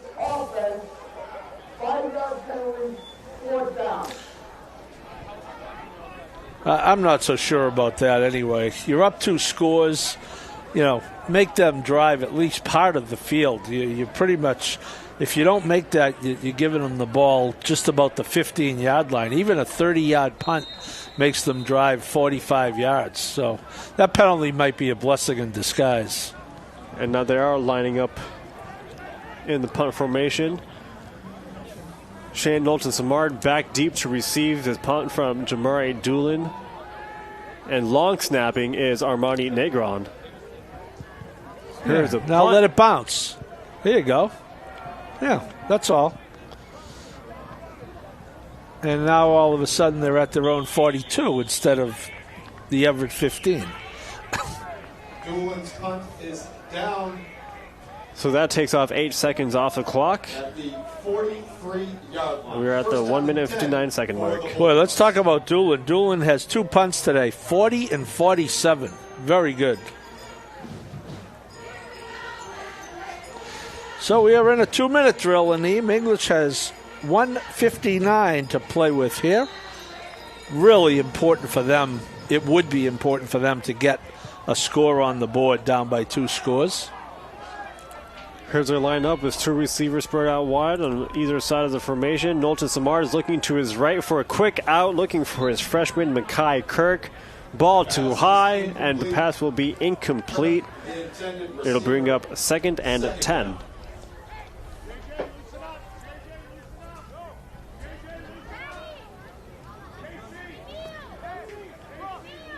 So senior captain Shane Knowlton-Samard looking to drive his offense down the field and put on 1 extra score before this first half. Lining up right here, same formation as before. Xavier Beauchamp to his left is going to be a quarterback keep. Makes a move to evade while Finidi dances around in the backfield to get back to the line of scrimmage. What could have been a loss on the play. Yeah. I'll tell you, that defined making something out of nothing. I mean, you're right. That was a big loss, and he actually ended up gaining a yard. He had to run about 19 yards to gain the yard, but... stops on a dime against Wild Finidi. Makes a move on Ooh. He is shifty, isn't he? Great footwork by Knowlton Samard. I think that he was evading Benson Charmont there. Third down and 9. Third and 9 for the 44. One key thing, though, is he went out of bounds. English has only used 15 seconds on this drive, so if Everett could stop them, they will have some time. Pocket breaks down for Shane. He finds a hole and picks up the first down after running it through the middle and gets spotted at the Everett 42-yard line. Now, Lynn English still has a timeout when they're going to snap it at 1:37. Hands it off to Xavier Beauchamp. Picks up a few yards on the play and then brought down by Sam Lacombe. Correction. Yes, it is Sam Lacombe and Tyler Frenny on the stop. Sam Lacombe in on the stop. Second down. So English trying to preserve that timeout. A lot of time left, though, at 1:14. And the running hurry-up is going to be Shane Knowlton Samard on the keep to pick up another tough couple of yards there. Big gain of 2 yards on that run. It'll bring up third Knowlton Samard, the ball carrier. and 5. There is a flag at the end of the play. Flag thrown at the end of the play. It's going to go against Lynn English. That's a big penalty, boy. They were looking at 3rd and 4. Are they going to be looking at 3rd and 19 now? Dead ball, personal foul. Unsportsmanlike. Boy, I'll tell you. There's only one word the English coach needs after that. Sub. That is a ridiculously bad penalty for Lynn English. Ball spotted all the way back at their own 49-yard line. 3rd and 19. From 3rd and 4 at the Everett 36 to 3rd and 19 at your own 49. You cannot win with penalties like that. There's a shot of Johnny Goes trying to hype up his defense to make a stand here. Johnny Goes. Another bright spot on this Crimson Tide defense. Tyler McDonald is asking the officials to discuss something. It's third down. Yeah, that was right. Yeah, that's a good catch by the English coach because it was only going to be 3rd down anyway. You don't. And it was after the play, so they caught that. 3rd and 19. Knowlton Samard looking to the middle, finds an open receiver who gets close to the first down marker. That's number 9 on the reception, Gregory Ray. 2nd and 1. Correction, 4th and 1. And they run up quickly to the line of scrimmage. It's going to be Shane Knowlton Samard who takes it himself, evades the tacklers, works the sideline, uses his speed to get into the end zone, and that'll be a touchdown for Lynn English. Boy, what a turnaround on this drive, huh? He is a big, strong runner, and with some moves, Knowlton Samard. Boy, what a big play for English there to not go in down by 2. Knowlton Samard, one of the tallest players on the Lynn English roster. Great speed, good build, and really good footwork. We'll see some of it here on this replay as we have a timeout by Lynn English. Timeout taken on the far side of the field. Here it is. 6 his foot in the ground, not once but twice. Yeah. Evades the speedy Jamari Dooland and takes it all the way in. Yeah, English takes a timeout. They want to make sure they dial up the right play here because this is a big, this is the play that makes it a 1-score game. Everett has the chance to stop them and keep it at a 2-score game. So this is a big conversion. And we have 24 seconds left in this first half.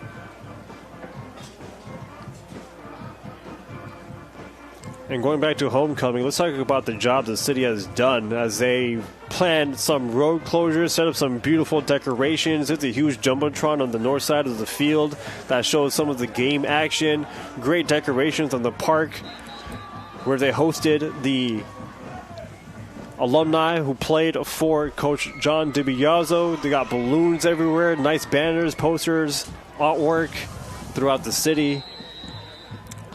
Well, let's see what English comes up with here. Beauchamp in the backfield. And it's going to be tossed to Beauchamp. Well, I'll tell you what. Immediately by Weil Fanidi. We had a timeout to come up with that. Wow. And Sam Lacombe. I mean, you know, they don't really need the timeout because there's only 20 seconds left, but I hope they didn't spend the entire time during the timeout coming up with that play. There's just nothing there on that toss play. Oh, my God, no way. A toss play and shotgun formation from the goal line. So Everett keeps it a 2-score game, which is not insignificant. It doesn't appear like, what English will do here is, I would think, ensure that Everett does not have a chance for a meaningful return, because that's really the only thing that can bite them here. And kicking off for Lynn English once again is Diallo Gafour, senior, wearing number 45. As the clock stays at 24 seconds.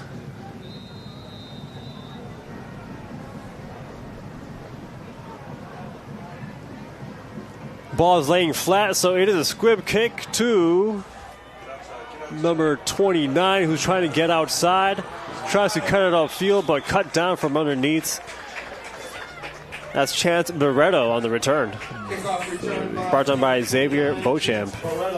18 yards by Barreto. So he puts it in English territory. It's at the 48. 17 seconds. Potentially 3 plays.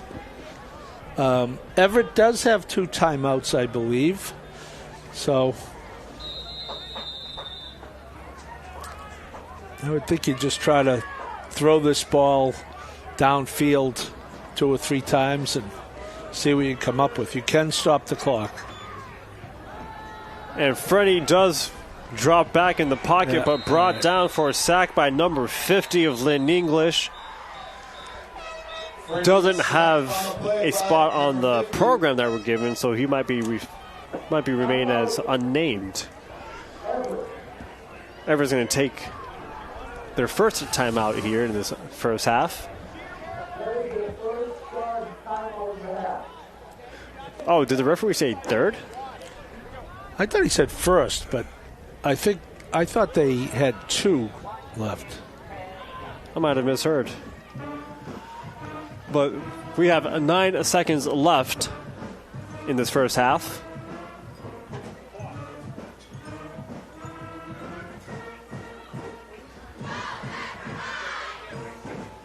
Good shot of the marching band.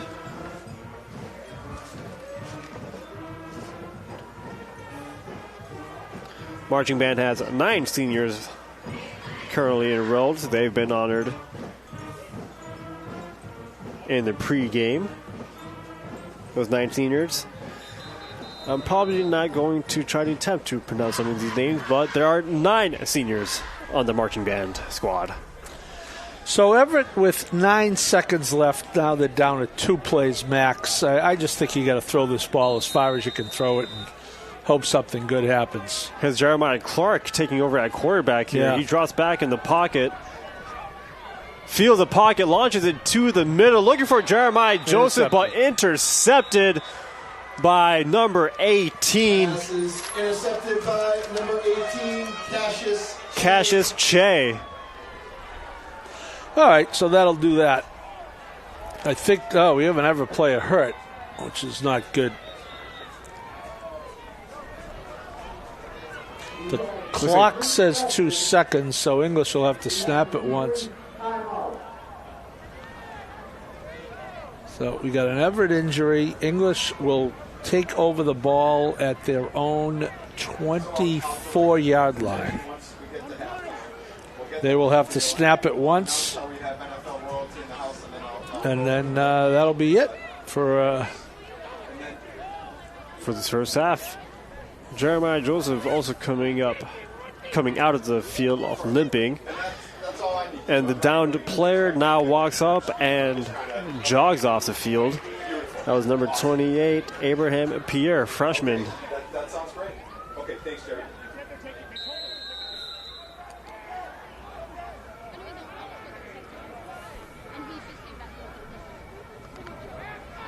So with 2 seconds left, we'll see if Lynn English tries to make a Hail Mary or does a throwaway play to run out the clock.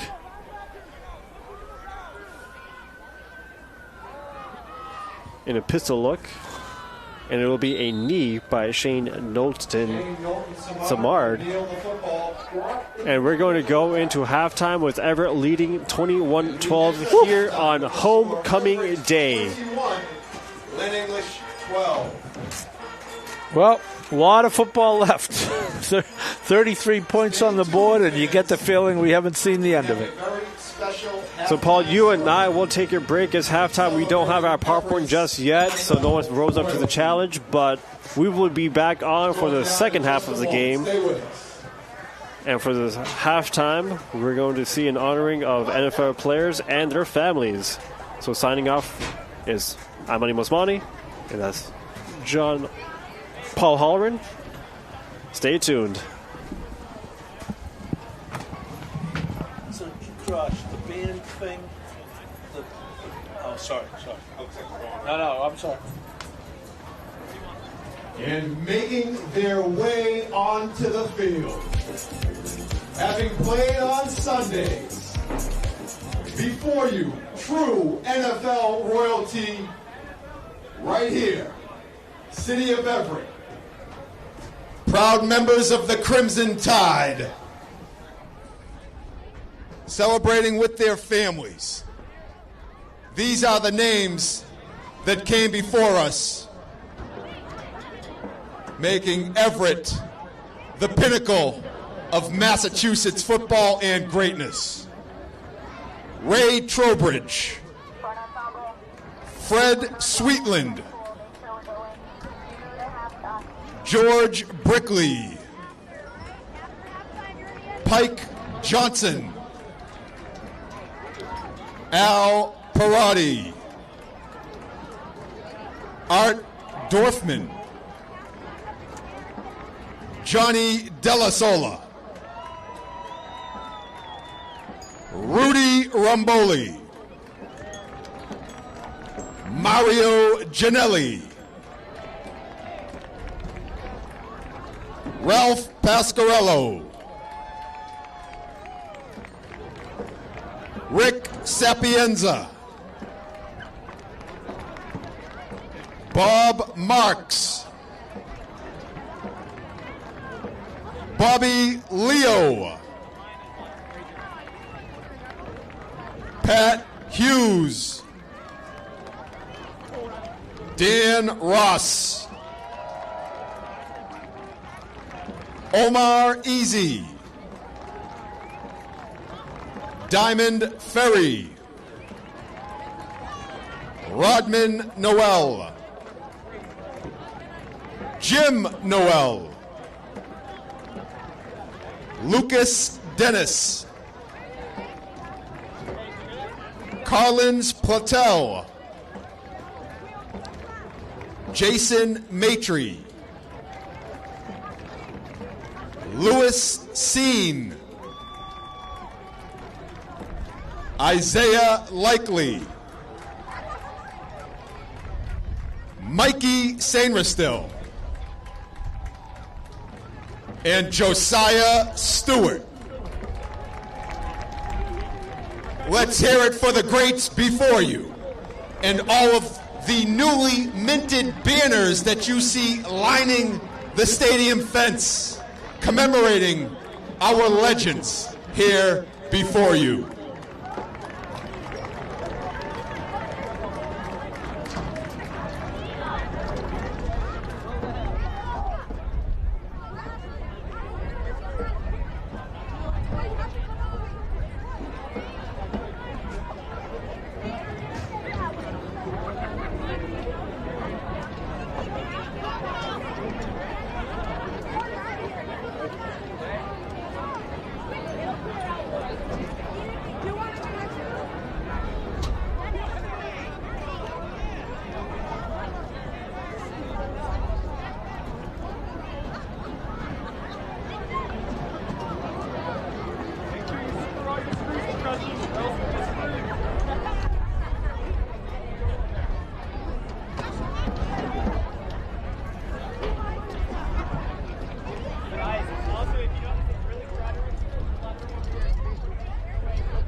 Let's hear it one more time for these Everett legends and their families.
And we are back here at John DiBiaso Jr. Field at Everett Veteran Memorial Stadium for a second half action of the Everett Crimson Tide versus the Lynn English Bulldogs. Everett has a 21-12 lead, and Wild Finidi is going to kick it off to start things in the second half, and it'll be fielded by freshman Makai Kirk.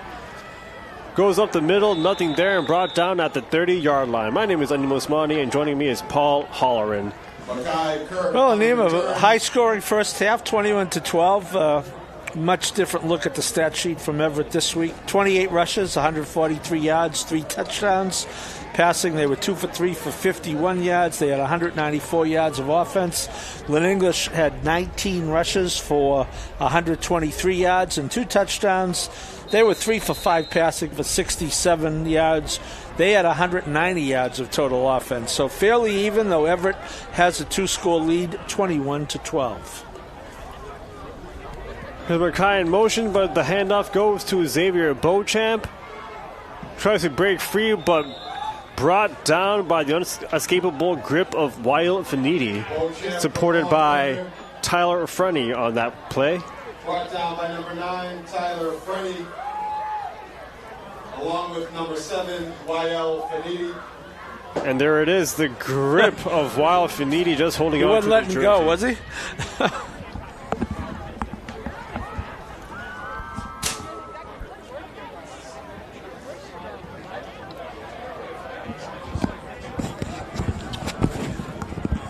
So 2nd and 7.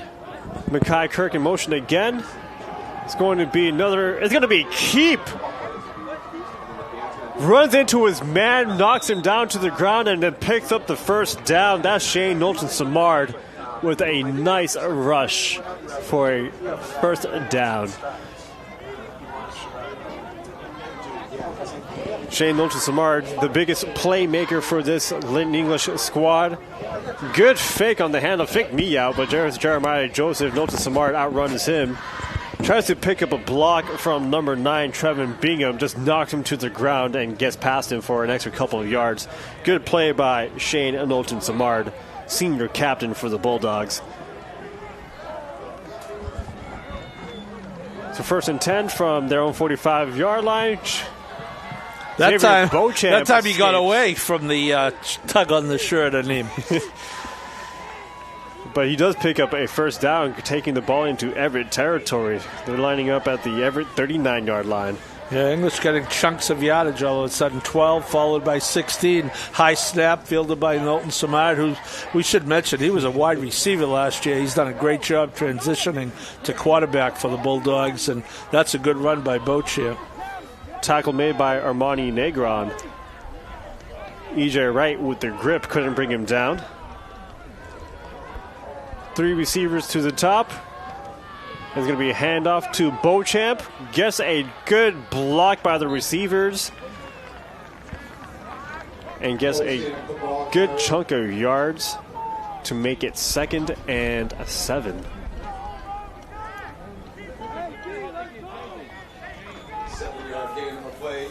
Correction, 2nd and 3. It was a 7-yard gain.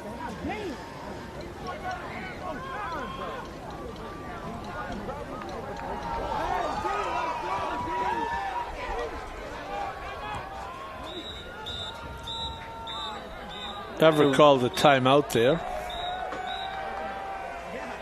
Not sure what was going on, but first timeout, just taking 3 minutes into the second half.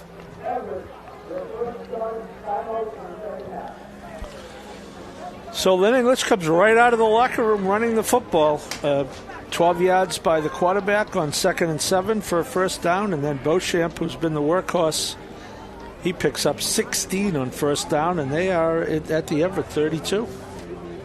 Lynn English does have great explosive firepower on the offense. In their last 4 games in which they've won, they've averaged about 43.7 points per game. Last game was against Medford last week. They won that 32-12.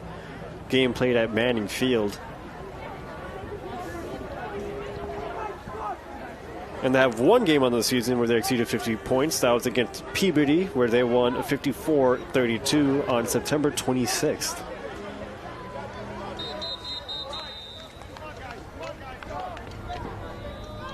So that's a good stretch of offense for the Lynn English Bulldogs. They're still trailing here in the second half against Everett, putting 12 points on the board. And now they come out of this huddle with an empty backfield. Beauchamp in motion is going to be kept by Knowlton Samard, who finds an open lane just straight ahead for another score. Touchdown, Lynn English. For Knowlton Samard. There is a flag on the play. But there is a flag. Oh, a backbreaker for the Bulldogs. Penalty called on the Bulldogs. That's going to negate a big touchdown run by Knowlton Samard.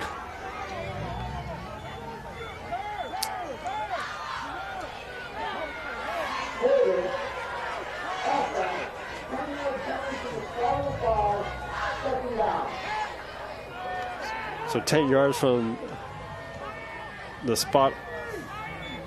Here's a look at Knowlton Samard. Goes untouched into the end zone. But that holding call did happen. So they're going to give him a run to the 24. So they're going to give him an 8-yard run, a 10-yard penalty. It's going to be, after all that, second and 5.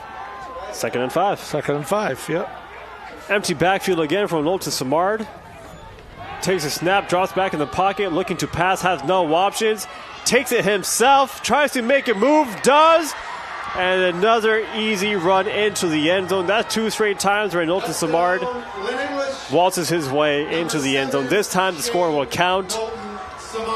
And it'll be 19-21. Wow. Well, we don't have to show the replay because he just did the replay live. Holy Toledo. As I said, the speed and the footwork on this senior quarterback is very impressive. So it should be 18. Just take down, subtract the number. Subtract 1. No, that was my mistake. I was thinking of the yardage. I thought that's what you were referring to. They went for 2 rushes on Knowlton and they got stuffed. So correction on that score line. It's going to be 18-21. Lynn English is going to line up for a 2-point conversion here. Their last 2-point conversion was not good. But this is going to be a straight handoff to Beauchamp. Gets met in the backfield by number 55. The conversion attempt is no good. Omarion Ayala. With 9:21 remaining in the third quarter, Everett 21. So the score will remain 21-18. Here's a replay of that touchdown run. Knowlton Samard does survey his options, quickly pulls it down, makes a move on Tyler Frenny, foot on the ground, no loss of acceleration, and just runs into the end zone untouched.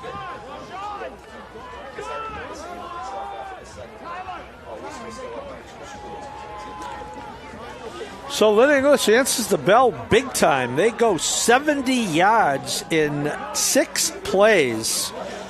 And Samard, after having a 32-yard touchdown run negated, he proceeded to have a 34-yard touchdown run. So he picked up a net 2 on his touchdown rushing. Ball flat on the tee, so we're expecting a squib kick here by Diallo Gafour. It's going to be squib up the middle. Picked up by Chance Barreto. Keeps his balance now, trying to reverse field, cuts it upfield, loses the ball. Oh, boy. And recovered by Lynn English. Boy, Barreto just fighting for every yard and unfortunately lost the handle, and Lynn English is back in business. Coming out firing after the halftime break. There's Chance Barreto, escapes the hit by number 10 of Lynn English, tries to reverse field, sees nothing there, and then it was the original man who missed that makes the stripped fumble, Sultan Ogunbowale.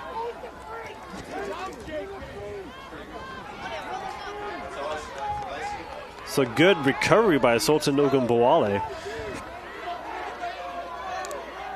Ended up making the play after all that. Back on the field, running the offense is Shane Knowlton Samard. Playing from behind. Has a keep. Well, they wrapped him up that time. But you can't blame English coach Tyler McDonald for dialing that play up again. Gain of 4 yards.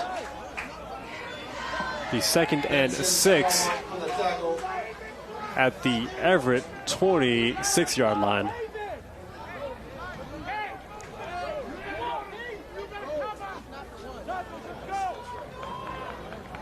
Spencer Strawmont on the initial wrap-up to prevent any further gain by Shane Knowlton-Samard.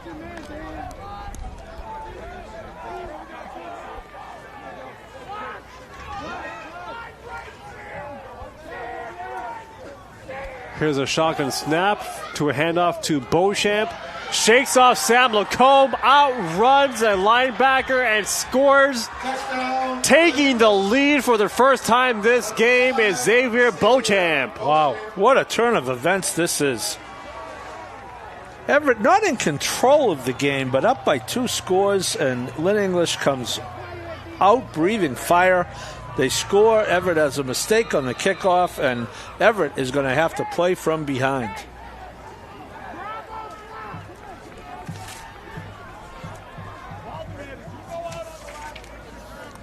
And it's a quick 2-score strike by the Bulldogs. We still have 8 minutes and 18 seconds left of this third quarter.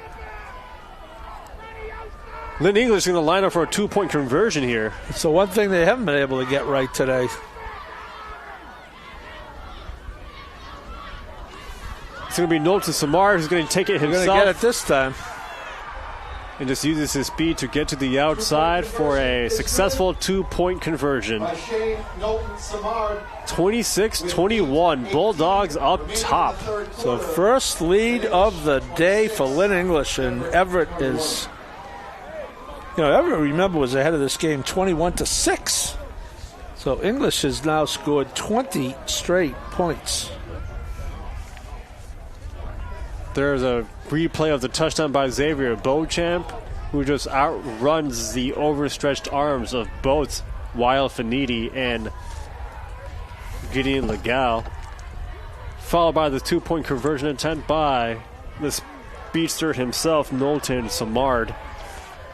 Just goes to the outside where there's no one there to track him down, cut him off, and waltzes into the end zone once again.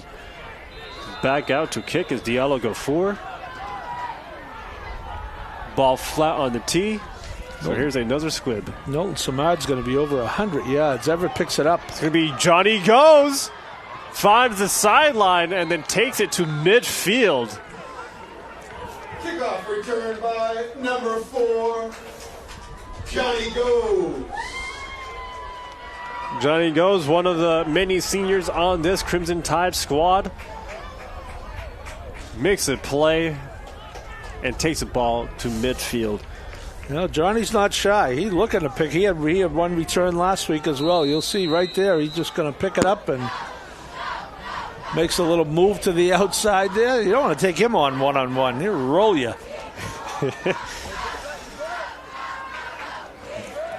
Johnny so Knowlton-Samard, the quarterback for English, is now 79-87. 124 yards rushing. Here's a handoff to Stephen Thomas. Bounces off a couple of Lynn English Bulldogs and finally wrapped up. Making the final stop is number 55 for the Bulldogs. Stephen Thomas, the ball carrier. Datari Brown. Datari Brown on the tackle. But going back to the Johnny Goes play, he is an Everett player who made his way through the Pop Warner system before enrolling in high school. 4-year player. Successful career at Pop Warner. And there's Tyler Frenny taking the direct snap, design quarterback run, works the sidelines, and picks up the first down at the Lynn English 36-yard line. Good run by Frenny. The ball carrier.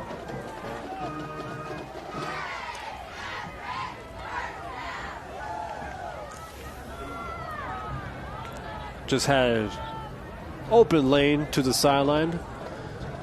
Picking up the first down. Now it's 1st and 10. Stephen Thomas lining up out wide. Marcus Pierre receives a handoff tries to find his way to the sideline. Good block by Stephen Thomas. Good run by Marcus Pierre. And finally brought down by Jason McDonald by the Bulldogs. I'll pick up the first down for the Crimson Tide. Here's a look at Marcus Pierre. Also good block by Jamari Doolin.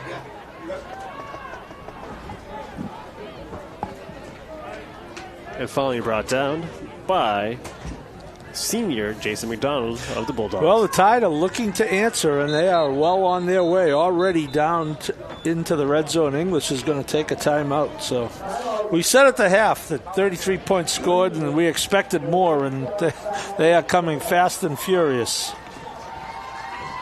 And so Lynn English breaking pace here by taking their first timeout in the second half, coming at the near the 7-minute mark of the third quarter. Kenny Silva, please report to the press box. Kenny Silva, please report to the press box.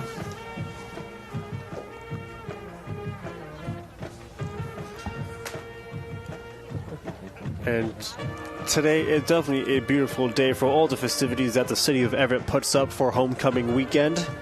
Capping it off with this football game, followed by a special performance by the EHS Marching Band. So we hope you stay tuned for that to officially cap things off here in the city of Everett. No one does homecoming quite like us in Massachusetts. Here's Tyler Freddy in the pistol. Direct handoff to Jamari Doolin up the middle and brought down immediately. Not immediately. Jamari Doolin does pick up a few yards.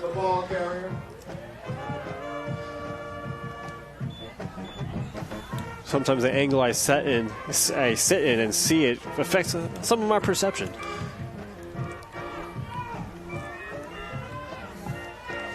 So it'll be 2nd and 6.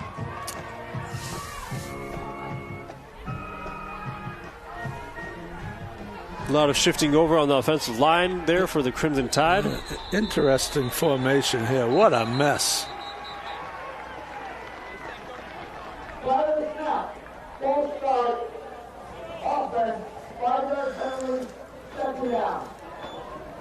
Answer me this: can it be a false start if you've never been set? Well, they certainly weren't set. It looked like they needed a detail cop out there to direct traffic. So it'll be 2nd and 11 now for the Crimson Tide.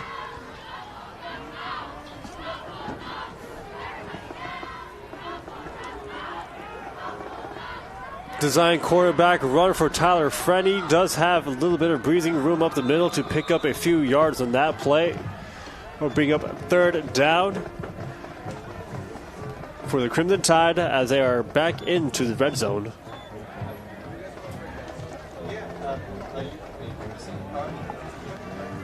Here's a look at the replay. Stephen Thomas lead blocking. Good hole right up the middle. And the hole closed up real quick by that Bulldog defense. 3rd and 6. Sam Lacombe blocking for Marcus Pierre, who trips and gets brought down. It'll bring up 4th down. It's going to be about 4th and 5 in the. And this drive was really rolling along, and it just kind of stalled here. This is a big play, though, playing from behind for the first time. You'll see, unfortunately, Pierre tripped and went down, and once you're down, you're down. So 4th and 5 at about the 15-yard line. Jamari Doolin in motion, and that's going to take... Well, let's see what the call is going to be. It could go... Well, it's going to be... offsides. It's going to be... illegal procedure against Everett. The left tackle moved. Unless someone was in the neutral zone first.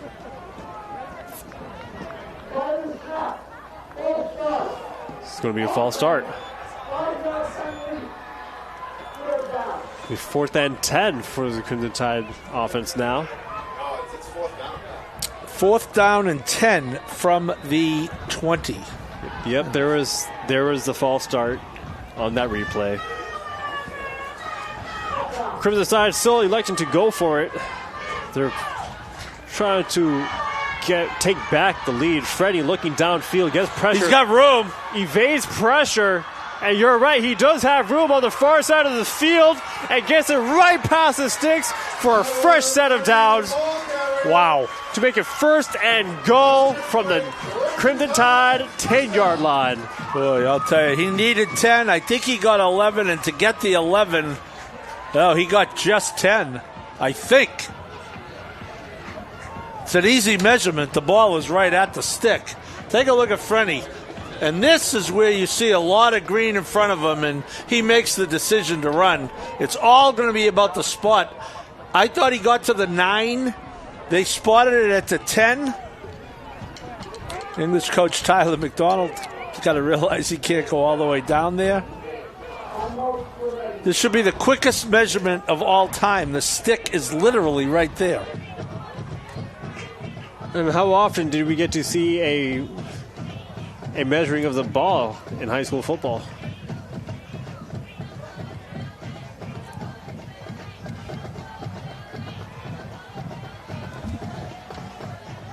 He got it. And that's good for a first Wow. down. Didn't need an index card for that. Football broke past. Boy, I'll tell just you. enough for the first He and needed goal. 10 yards. He did not get 10 yards in 1 inch. He got 10 yards. Wow. That's a big play. Keep this alive. He'll bring up 1st and goal at the 10 as we are under 4.5 minutes left in this 3rd quarter.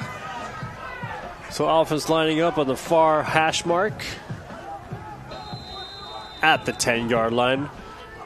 Stephen Thomas split out real wide, but it's going to be a quarterback power for Freddy, and does power his way to the 2-yard line. Freddy, the ball carrier. Tackle down at the 2-yard line. 2nd down and goal. 2nd and goal. Tyler Freddy receives a call from the sideline and takes it back into the huddle. If I was to bet you a bag of popcorns, I'm waiting for popcorn, Naeem. It's going to be. I'm afraid that challenge is not being met. It's going to be a power run for Freddie. Does he get in? They're trying to push him in. He jumped up into the air. I don't think he got in. No, he did not. Gets met by the Bulldog front line. Leading the charge is number 55, Datario Brown.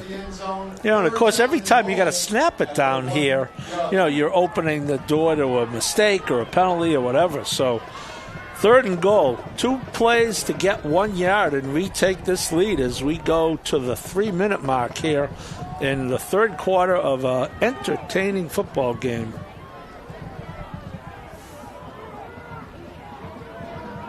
Front in the backfield, and it'll be a power play to the other side. This time he does break the plane for an easy touchdown to put them up once again.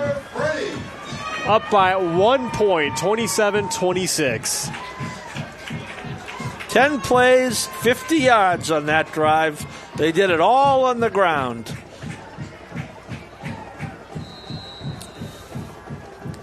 Well, this is a go for 2. If you're up by 1, it's an easy decision here to try to go up by 3. Neither team has really showed much of a kicking game, so I'm not sure there's that much of a difference. I don't anticipate a lot of field goals being attempted in this one. So we have the same looking formation, and it's going to be the same play as Tyler Frenny. He's not going to get there. Who's going to be met by Jason Propser of the Bulldogs. No good. And then supported by the rest of that defensive line. Also on that tackle, Datario Brown. Lynn English, 26.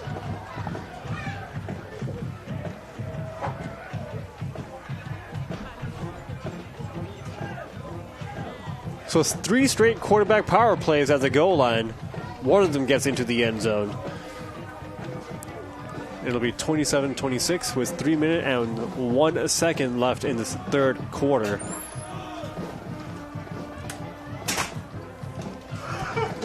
I guess someone has answered the challenge here in their press box. Paul Hollard has received his bag of popcorn, everyone.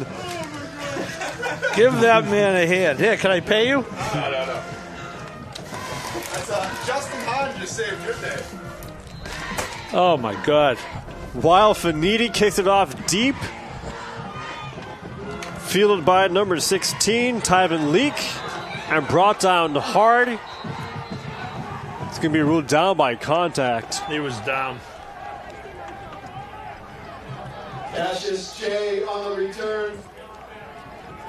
Correction, it is Cassius Che on the return, not Tyven Leak. And brought down hard by Tommy Ramos.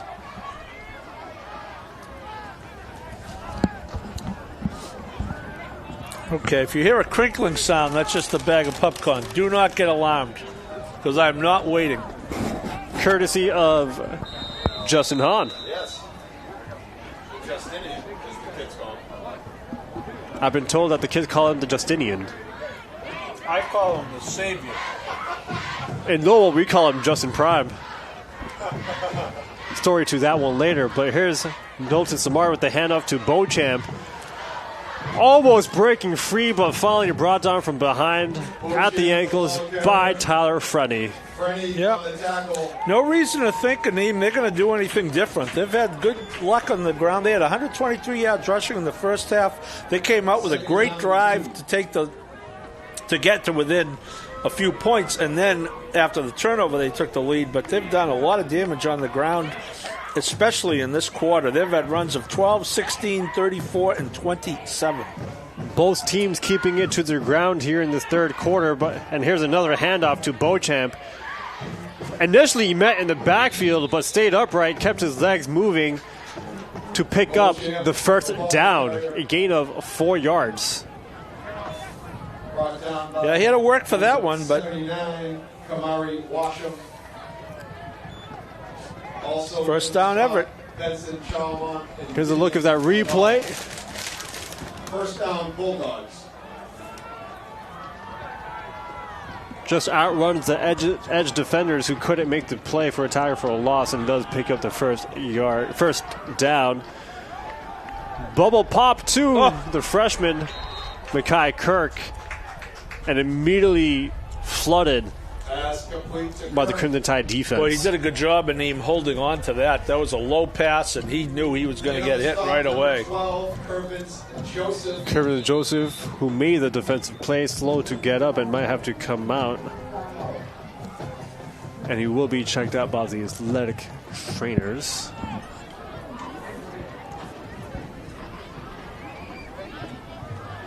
So you see, Everett, 27.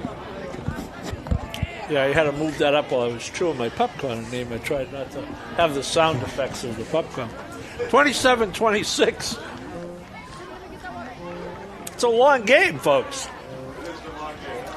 And definitely entertaining. A lot of back and forth. Kervin Joseph gets back up and will walk off to the sideline in his own power. That was actually a loss of 2 on that pass completion. So Lynn English will be faced with second. Oh, look at, they're all lined up to get popcorn.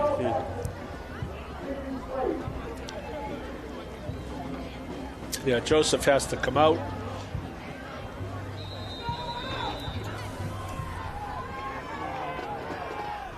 So here's a 2nd and 12 play. Milton Samard, and an easy path into the end zone. Are you kidding me? Wow. Takes the lead right back.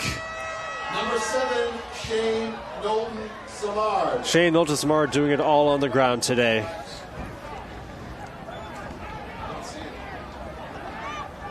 No flags on the play. 32-27. Lynn English back on top, continuing on their offensive hot streak from their last 4 games. Reaching close to their average.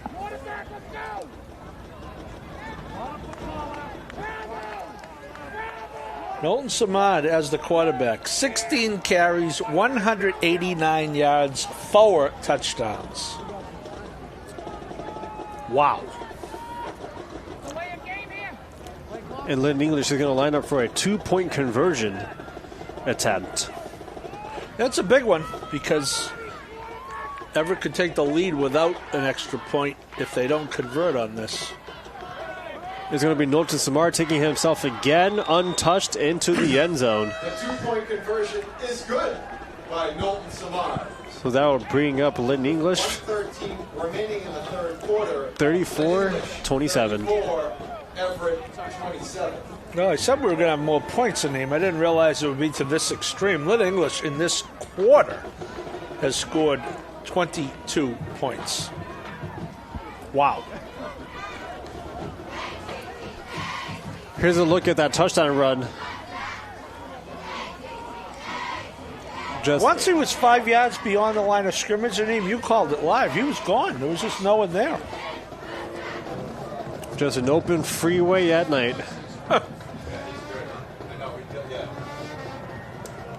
DiBiaso 4. Looking to scrib it up the middle once again, as all his kicks has been up to this point. And yep, squib. Picked up. Picked up by Roshan Bellamy. Number 25, sophomore for the Crimson Tide. 25, Roshan Bellamy. Ball fielded at the Everett 35-yard line. Well, the Tide had the lead the whole game. They lost it. They came right back to take it, but they didn't have it for long. They had it for about less than 2 minutes. At their own 35-yard line. And that's how long it took for Lynn English to take that lead coming out of the halftime. Yes, that is correct. Yeah, they had the lead in less than 3 minutes. They scored the go-ahead touchdown at 8:18. But no need for the Tide to do anything different here. Met in the backfield, but keeps churning forward with the second effort by Stephen Thomas for a positive gain on that play. He's going to gain 4 yards. Yeah, it didn't look like he was going to get that much. 4-yard gain on the play. So we are down to, presuming they're running plays, just a couple of plays left in this third quarter, and then you'll have time to buckle up for the fourth quarter.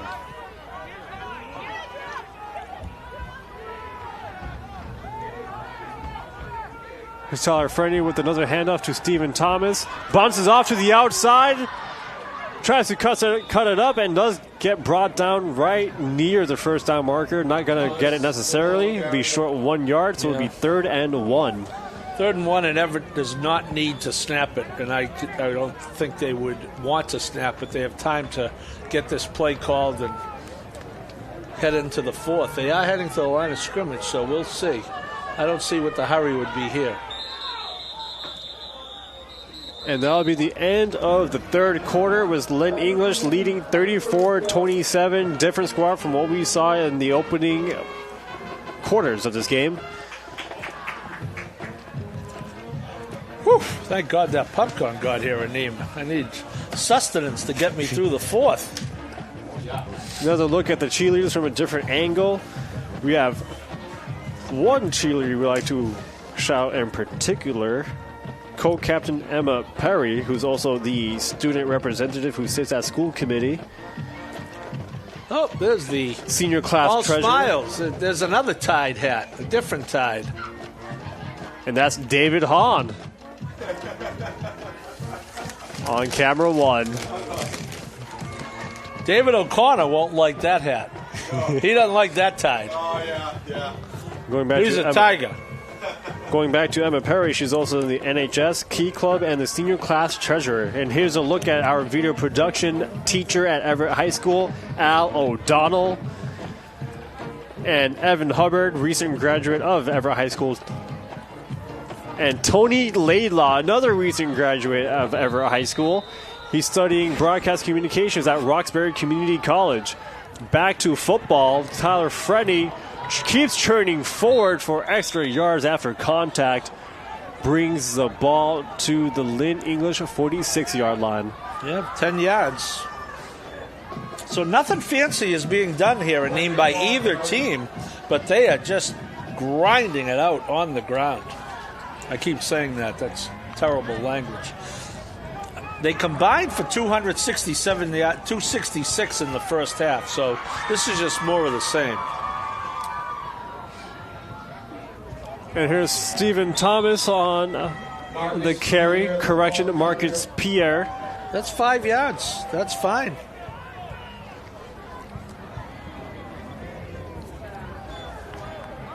Another senior co-captain for the cheerleaders is Danica Pham.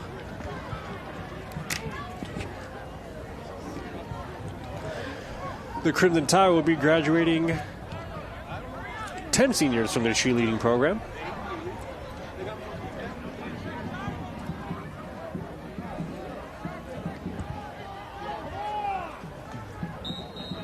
So 2nd and 5, we get a timeout called. Ooh. This is the type of game where you might want to have your timeouts down the stretch because it could be a last team to have the ball type game. Timeout taken by Lynn English. They'll be left with 1 in this 4th quarter. We still have 10 minutes and 51 seconds left. We got little footballs being thrown around here. Little giveaway in the stands by the Crimson Tide cheerleaders. We should open the window in these? They might be able to get one in here. You think they could reach? You think they have the throwing power? I think I saw a couple spirals. There's a look at what was going on during that break by, you know it, David Hahn, camera 1. Action brought to your screen by his brother Justin Hahn, running the show here. Here's Tyler Frenny with the keep. Has nothing there. Just picks up 1 yard on that play. It'll be 3rd and 4th. Yeah, you know, Aneem, it's a type of game where you don't want to not be able to answer. More terrible English double negative. You know, you want to be able to answer because there's no guarantee you're going to stop them the way things are going. So it's almost like, you know, it's like a tennis match. You have to, in order to hold serve, you have to score. So Tide faced with 2 plays to get 4 yards here. And it's going to be a quarterback run by Tyler Freddy right off tackle. He's going to get right about to the stick. Freddy on the carry. And it looks like they might first down. Push the sticks forward, so it'll be 1st and 10 from the Lynn English 36-yard line.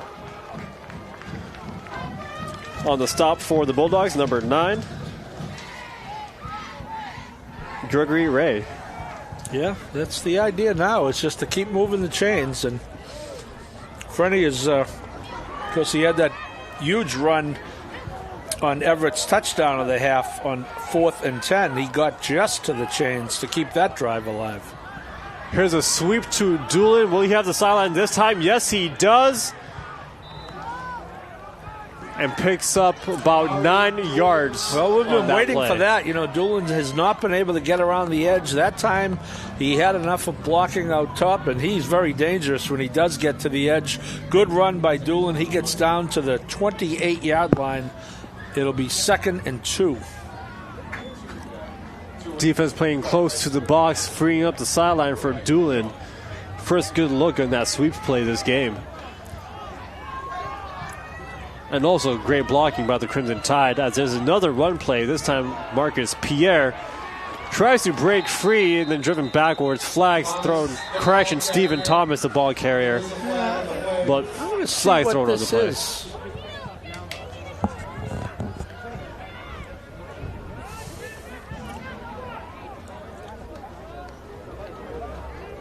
I think this might be against English. Could be possible. Might have been face like mask. a horse collar or a horse face collar. mask. Yeah. Face mask. Big play. Oh, my goodness. That'll be a half the distance.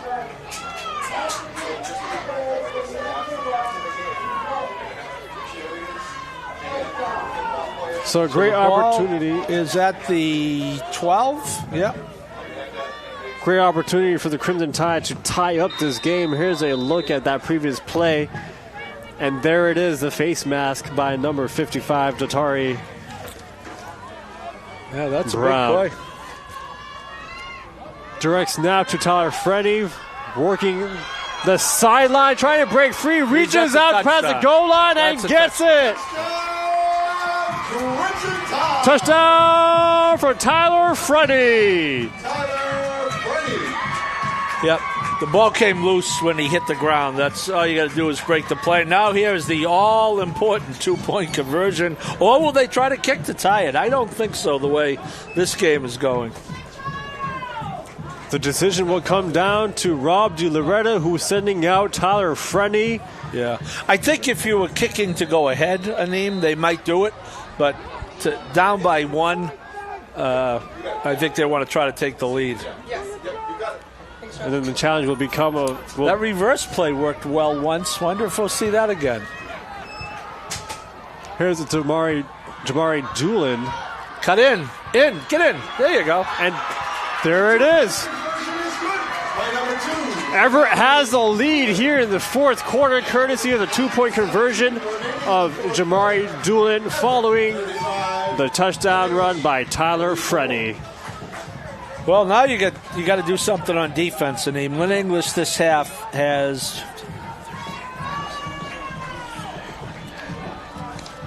186 yards rushing in the third quarter for Lynn English, giving them 309 for the game. So this is where you need to tighten up on defense just a little bit. And the rushing yards split between by Shane Knowlton-Samard at quarterback and running back Xavier Beauchamp. Correct. Samard has 189 himself. Yeah, that's a touchdown. Good job by the official. Here's Weil Finidi sending it off deep, this time to Mackay Kirk. Works his way to the far side of the field, has some green space, does he have the blocking? And gets brought down at the 37-yard line. So 69 points scored, and we still have 9:07 to go. Tackle made by Tommy Ramos, a sophomore running back for the Crimson Tide.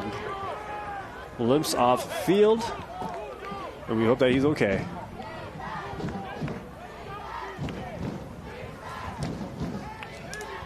So another look at this highly explosive offense led by the senior backfield, Shane Knowlton-Samard and Xavier Beauchamp. Here's a look at that kickoff return. Good wrap up by Tommy Ramos. So here we go. Time for some D. And as the saying goes, defense wins games in football.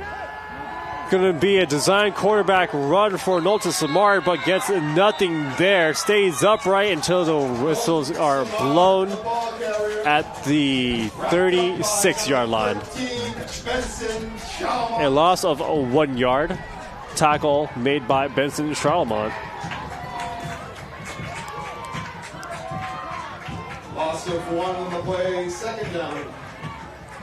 Armani Negron first to the backfield to wrap him up, and then supported by Benson Charlemont and Weil Finidi.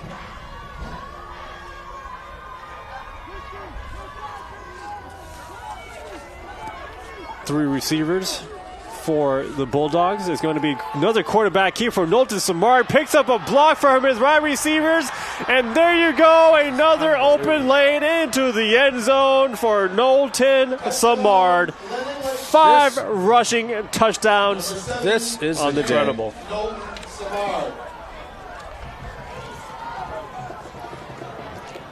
Good blocking downfield. 251 yards rushing. And was that 3 plays on the drive? It was 2 plays. 2 plays on the drive. Don't blink. Especially when Knowlton-Samard is at quarterback. Wow.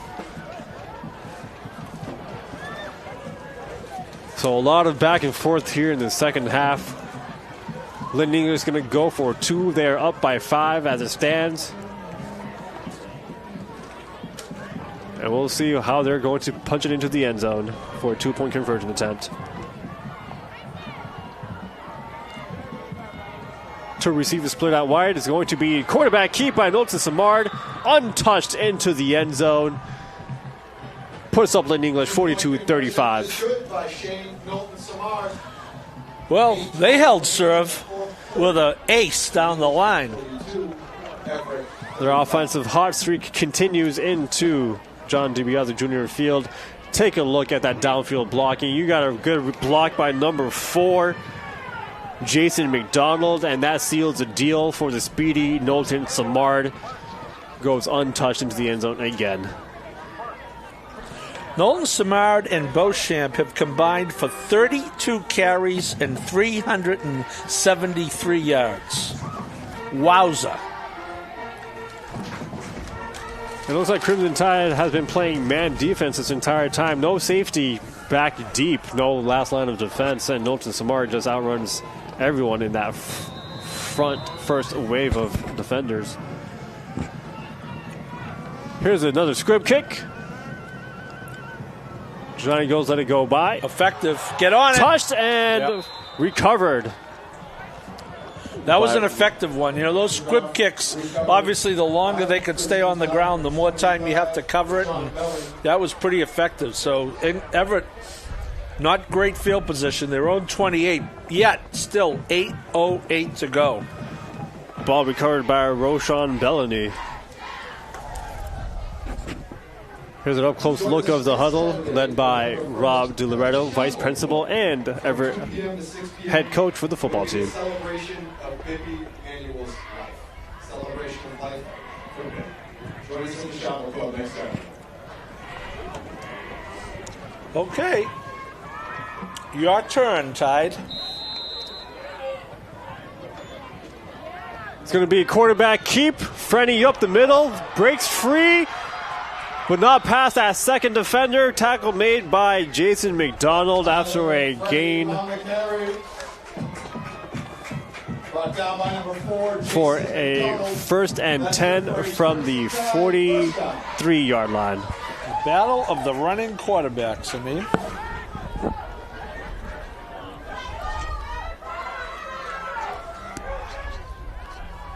This one's going to be a handoff to Stephen Thomas. Right off tackle. And stood up at the 48-yard line.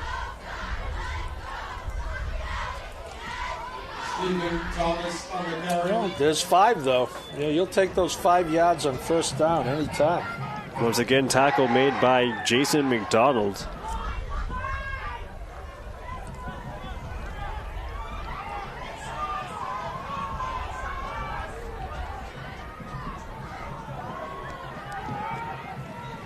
Doolin in motion again, but it's going to be another quarterback keep.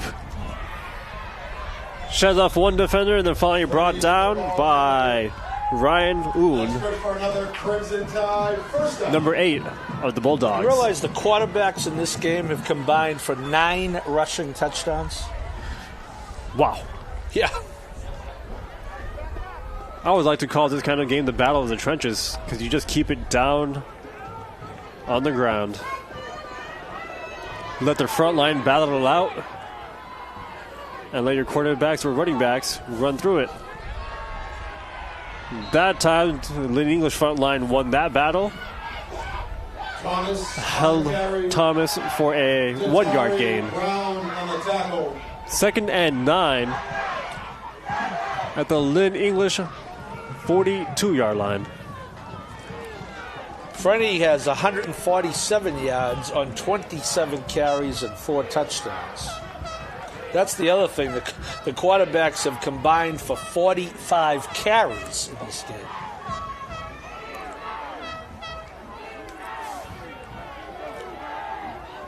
Julian in motion. They got to give it to him. Nope. Makes a lot of moves to make a few defenders miss and picks up another 4 yards, it seems, or 2 yards. The ball carrier. Tackled by number 22. 4-yard gain by Doolin. Yeah. 3rd and long, though. 3rd and 6 from the 39. So Tide have some work to do here. I believe Crimson Tide has 2 pass attempts and 2 completions, both to Armani Negron on this game.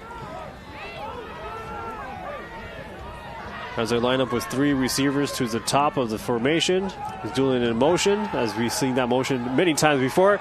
Freddie launches it deep. Caught! Nice catch. Over Mackay Kirk. Ball caught by number 28, Abraham Pierre. What a grab by Abraham Pierre. And good throw by Tyler Frenny nonetheless. Time for Abraham Pierre's first catch. Here's a look. Nice touch by Frenny. And good high point by Pierre. Just leaps up and grabs it, plucks it from the air. Tyler Frenny now putting it back on the ground. And picks up 2 yards. Brown on the tackle. Datari Brown on the tackle. Second and goal from the 8-yard line.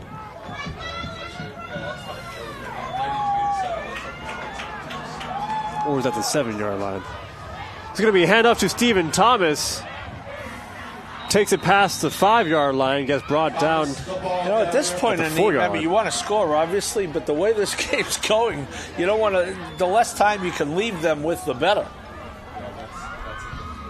And you wonder if that's exactly what Rob DiLerda had in plan for this drive. Well, you got 2 downs to get 3 yards, and then we're back to another key conversion. Ball spotted at the 3-yard line.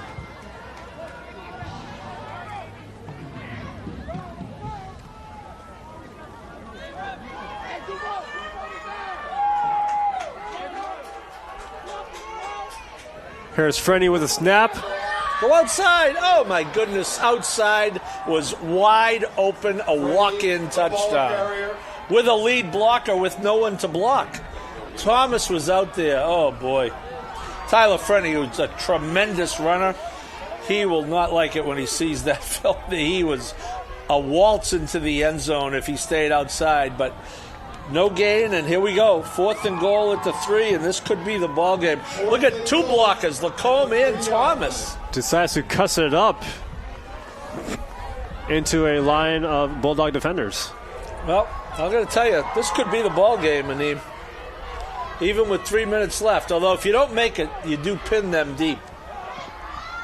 Forced down, Dooley in motion from the slot. He receives a handoff. Looking for the sideline, has the speed to make it, dives in and gets it in for the score. Jamari Doolin. Holding Everett. I saw it live. Yep, I saw it live right on the edge. The block that Doolin needed to get in the end zone was a hold. You'll see it on the replay. And that'll take him back to the 13-yard line.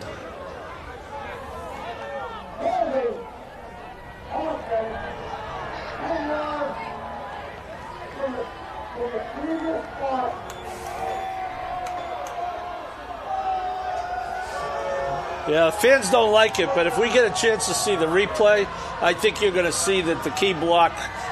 Just take a look as he's looking at the edge. It's right there. See the handful of shirt? His shoulder. It's either here on 62, or keep it running. Keep it going. Keep it going. There's another one out here, right there. I think it was the one on 62. You could see the shirt actually come away from the shoulder pad.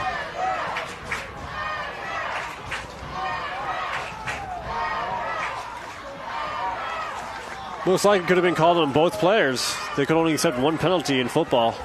Well, this is a pickle here. You got to think it's a pass.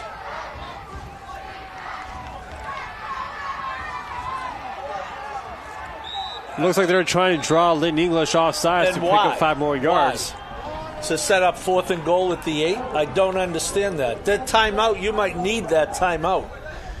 We are inside 3 minutes. That's a quizzical one right there. I mean, I could see if you're down close to the goal line, or that's the play where you're on 4th and less than 5. You want to convert. This is 4th and goal from the 13. If you draw them off, you're at 4th and goal from the 8. Whoop-de-doo.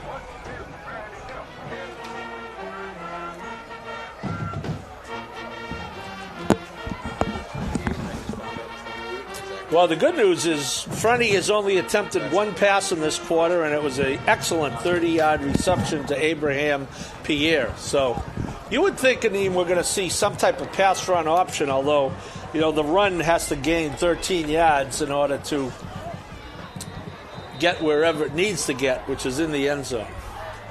I just received information that wearing number 28 is actually Joel Zamore. Oh, sorry. Someone texted me. What's his normal number? 88. Joel Zamore, younger brother of Ishmael Zamore, who did receive a scholarship offer to play at Boston College. But here's Tyler Frenny looking to his left, looking to the end zone, has one receiver there. That was Joel Zamore he was looking for. Ball tipped, and pass will be incomplete. Lynn English taking over on downs from the 13-yard line of their own territory. One timeout left for both teams. 2 minutes and 46 seconds left here to play. And there's a look of Joel Zamore.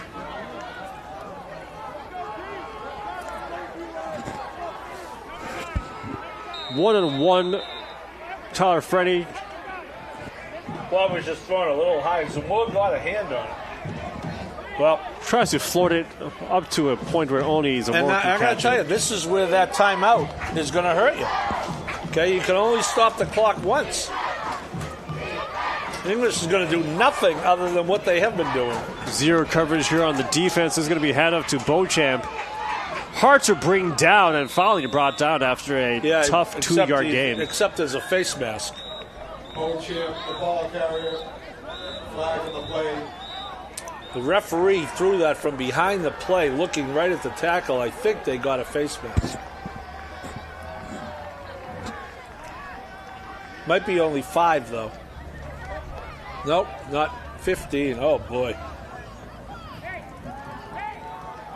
So first down given to Lynn English, and they'll have better and more comfortable field position to possibly run out this clock. Wow. No, Everett is called. Everett cannot stop the clock yet, and English is going to have first down.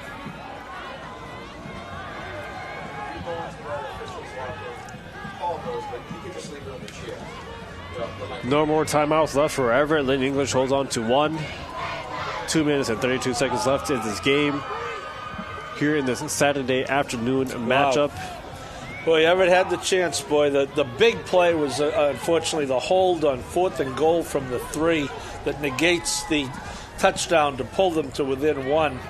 And then, again, 2:32 to go, so they can't run it all the way out, but, boy, they could run most of it out. Because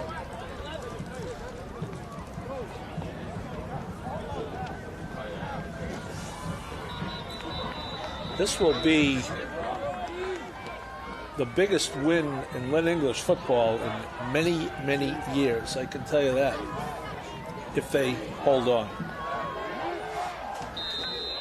Currently riding on a 4-game winning streak, especially in conference play.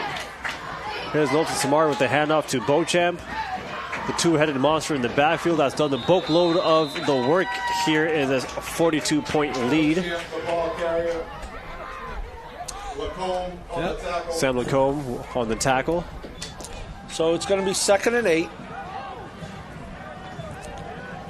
I mean, they can't run it all the way out with a first down. Obviously, they can. But best case scenario is Everett would get the ball with probably about 30 seconds left, no timeouts, and presumably some distance to go if English has to punt this. But first and foremost, you have to prevent a first down, because otherwise, then if they get a first down, the corpulent female comes out to test her vocal cords. It's going to be a quarterback keep by Nolton Samard. He needed a first down, but he's going to get a touchdown here. Slowing it down, daring the defender to catch up to him, and then finally crosses into the end zone. Touchdown, Lynn English. This is a performance for the ages by Shane Nolton Samard, who was a wide receiver last year. His 5th touchdown on the ground today. 19 carries, 319 yards, six touchdowns. That six-pack is not a violation of the chemical health rule.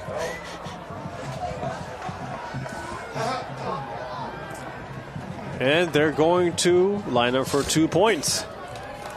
Which is, this is window dressing at this point. Everett's going to need to score quickly and get an onside kick. But yeah, as you said, we're talking about preventing the first down. And Beauchamp got in for 50. And Milton had the presence of mind to slow down just to run out the clock a little bit longer. In the fourth quarter, Lynn English 50, Everett 35. Here's a look, and of course, untouched. There he is, starting to slow down at the 20-yard line, extending the play for as long as he can. Getting chased down by Hamza Dake.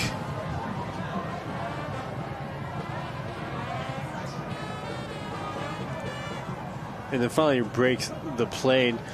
Lynn English hits the half-century mark with 50 points on the scoreboard. They're continuing on their offensive hot streak in GBL action.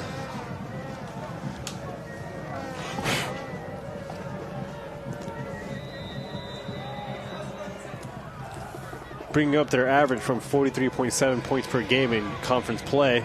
Here's a squib kick to the left. Fly ball. And just downed at the 31-yard line. So a disappointing end to thus far, 1:29 left, but to a festive day here at Everett with Coach DiBiaso being, I don't want to say memorialized because he is alive and well, but enshrined with his name to live on the field forever. And Everett really, has played very, very well, especially offensively, but, defensively you just can't give up a half 100 to a team that has only thrown the ball, I think, 4 times, if I'm not mistaken. 6 times. Team put the ball up 6 times and put up 50 points. And all of them were screenplays on the bubble. So here's Tyler Frenny looking to launch it deep down the middle. 4, that's it. And that's going to be intercepted by Jason McDonald. And that will seal the deal for Lynn English. Lynn English is, this is a huge win for them. Oh, now we have an Everett player who wants to fight. The time to fight was before now.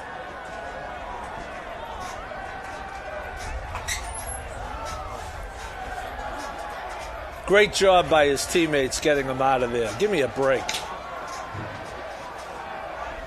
And a good job by this coach going out to get him.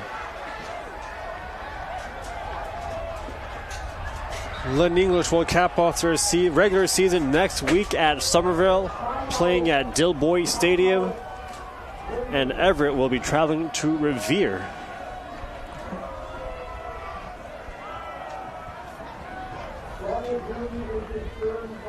Lynn English is playing their Thanksgiving game against Lynn Classical at Manning Field. That's a big one every year. But they're going to be playing, they may be playing playoff games before then. This will help them in the Division III power rankings. They were 18th going into today. And you said they're playing Somerville next week? Yep. So there's a winnable game. So the good news is if you sneak in at 16, you're in the playoffs. The bad news, I think King Philip, who's a perennial power, actually, I think they dropped down to Division III. So you'd be looking at an all-expense-paid trip to Rentham in round 1. But that's okay. Tyler McDonald is building something here, and you got to give this team credit. They were down 21-6 and 1 score away from presumably, getting run out. And this is what they do. So good for them. Victory formation for the Bulldogs. Nolton Samar will probably have to take one more knee before they could parade off into the sunset on their own. But don't tune out just yet. We will have a senior night ceremony of the cheerleaders and the football players, followed by a special performance by the Everett High Crimson Tide Marching Band. After the game, please make your way towards the entrance. Well, I think you're right, Aneem. One more snap, maybe. This is going to hurt Knowlton Samad's rushing.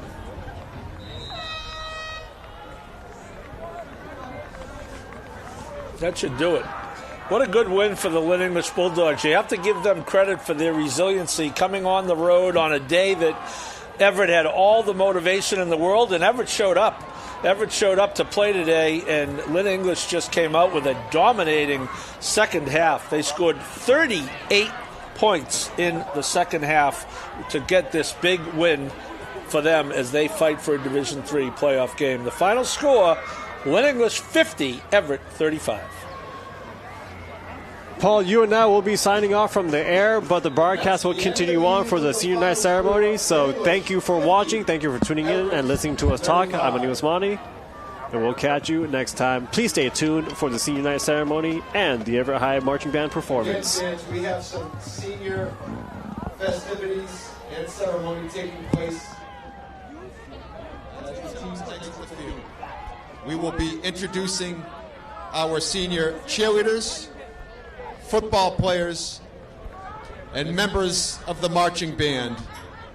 And then our band will play a finale performance right here at their home field. So stay tuned as we get ready for that ceremony.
As you can see, our marching band is bringing in their set for this special performance.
And now at this time, I'd like to introduce our senior cheerleaders accompanied by their families.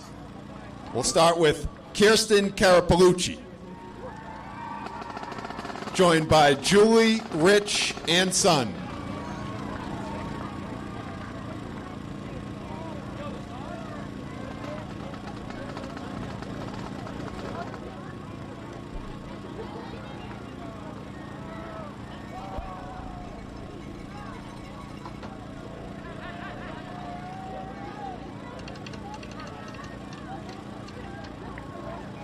Maria Helena Rangel,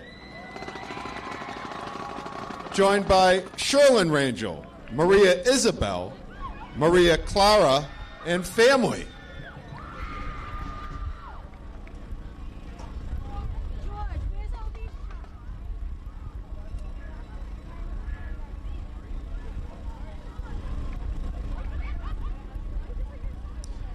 Danica Pham,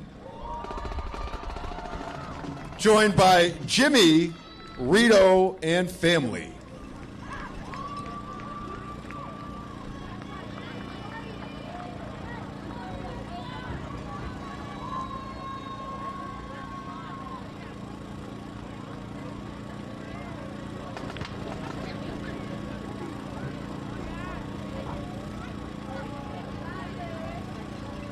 Narnia Horatius, joined by Bianca.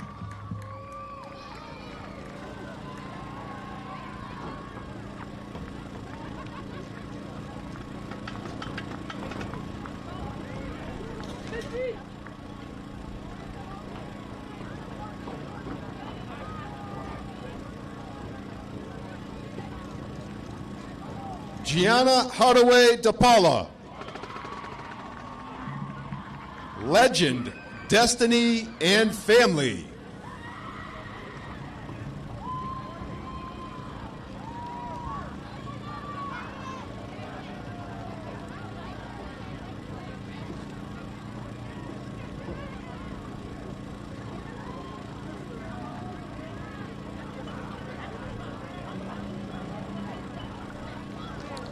Leos Marie Perez, joined by Maria Martinez, Leo Perez, Leandro Perez, and Diego Martinez.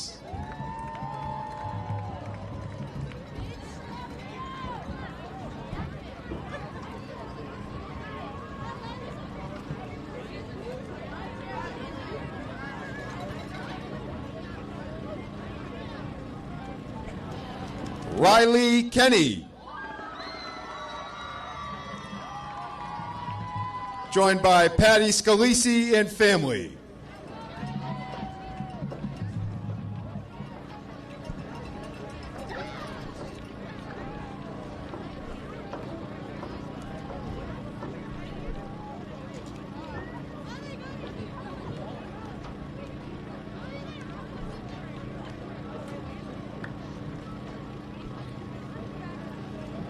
Justine Lynch, Kelly LaMonica, Jason LaMonica, and family.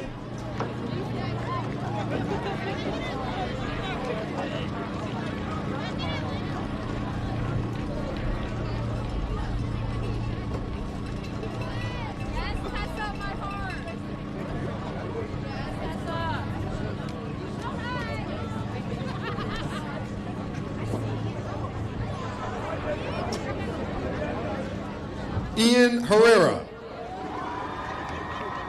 Justine Herrera,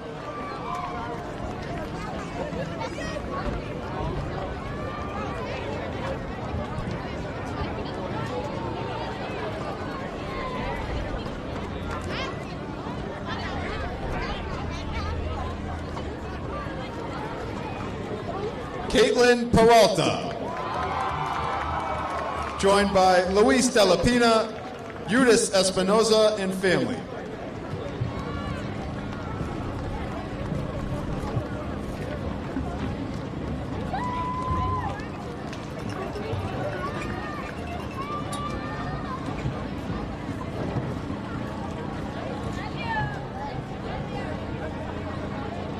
our final Crimson Tide cheerleader, Emma Perry. Joined by Kim Auger.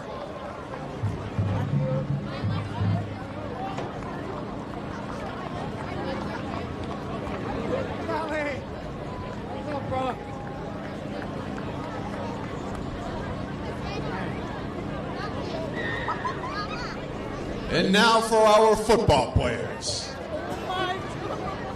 Number 4, Sir Knight Jonathan Goes, also known as Juicebox.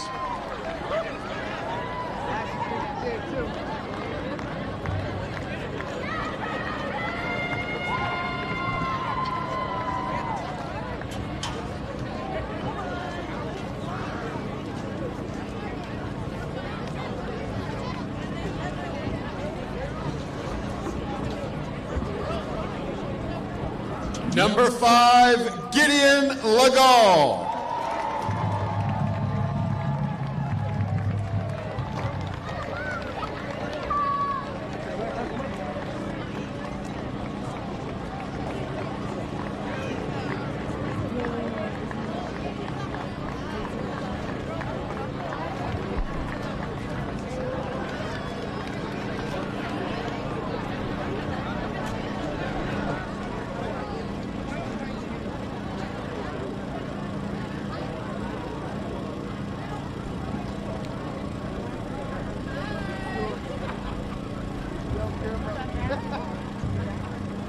Number 7, YL Fanidi.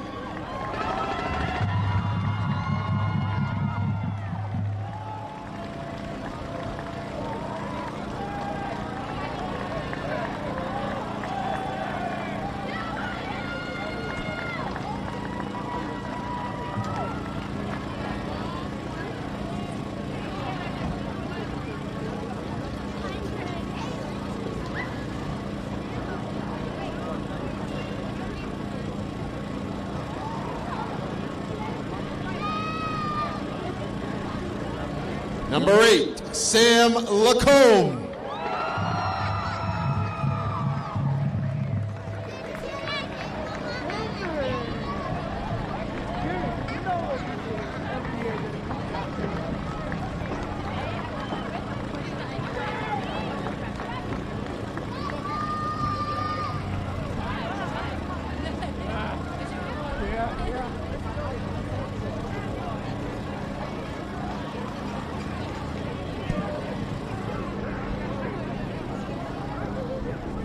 Number 12, Kervins Joseph.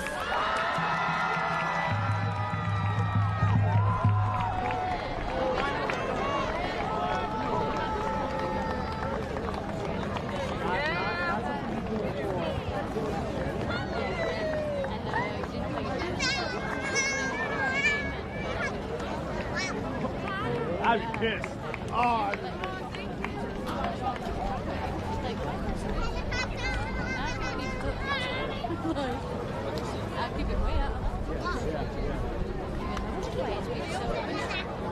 Number 13, Benson Charlemont.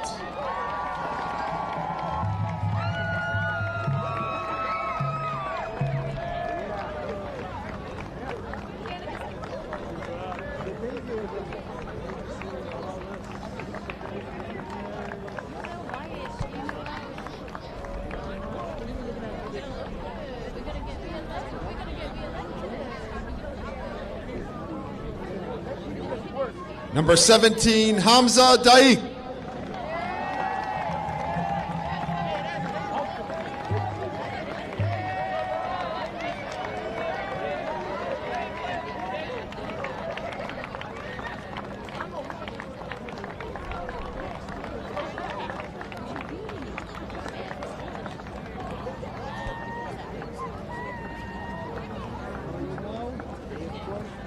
Number 36, Bradley Jacques.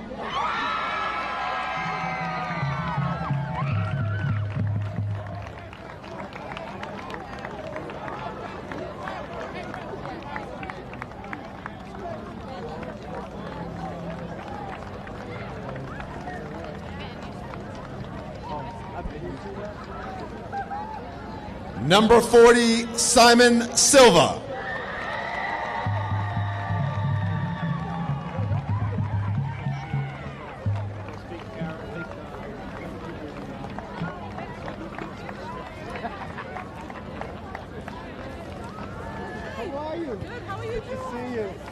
Number 44, Kyle Kaleo.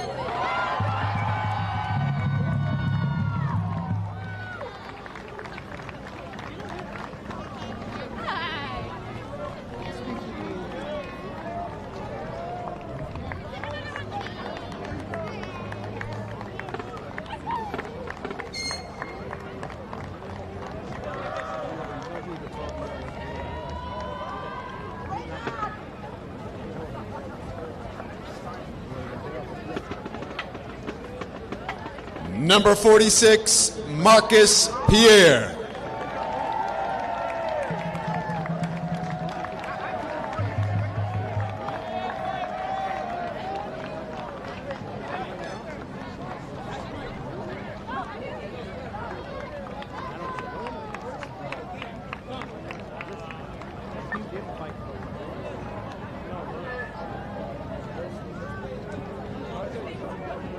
Number 56, Miguel Lopez.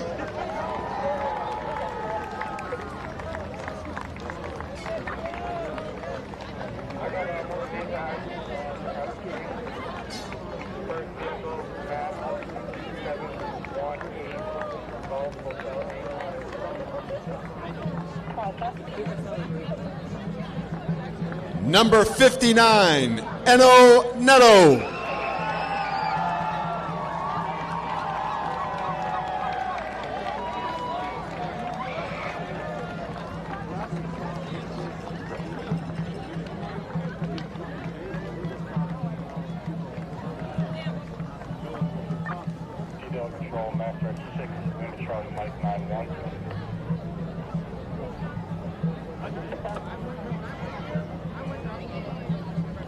Number 60, Danny Hernandez.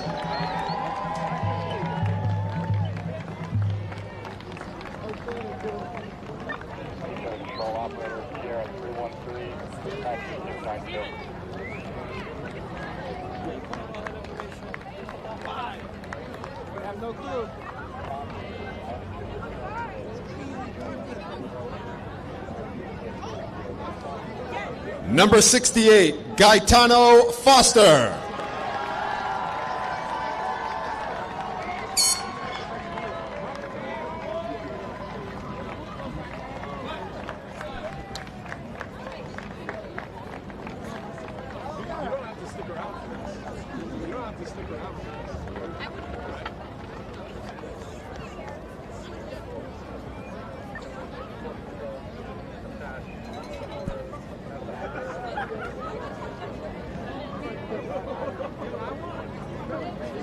And our final senior here on the football team, number 74, Nathan Fortune.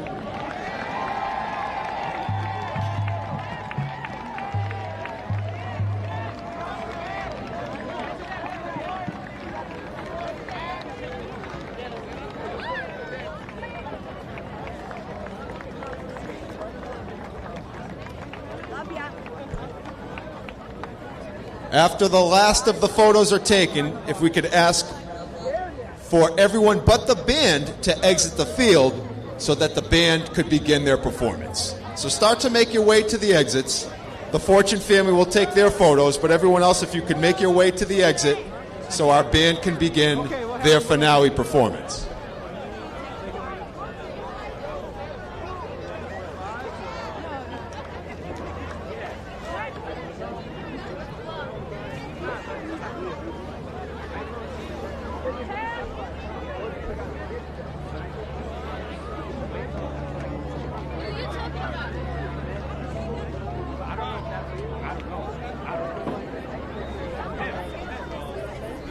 And now for the senior members of the marching band.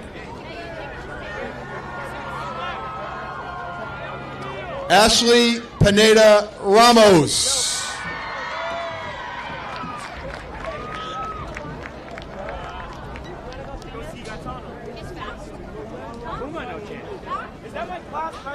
Allison Alarcon Acosta.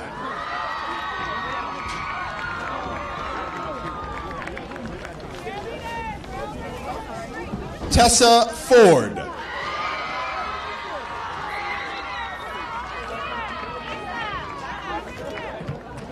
Laura Aguilar.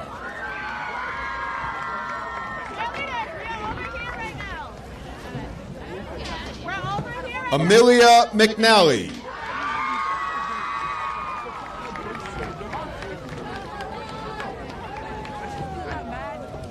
Selena Shreshra.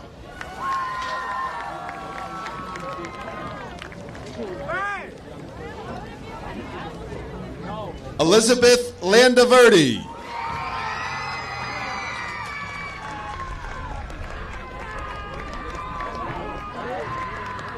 Isadora De Castro Mendez.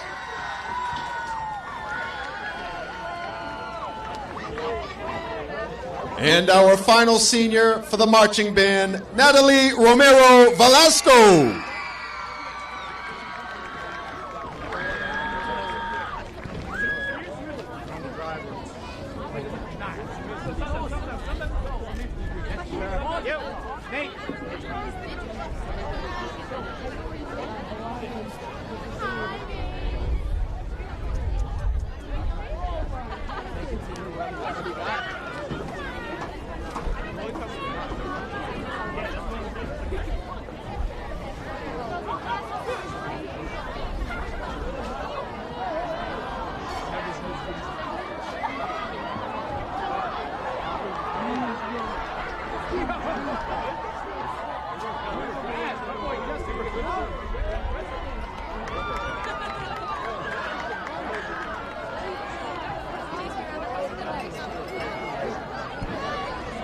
And now, in just a few moments, as setting from the band performance field is retrieved, we will have the band begin their finale. So just in a few moments,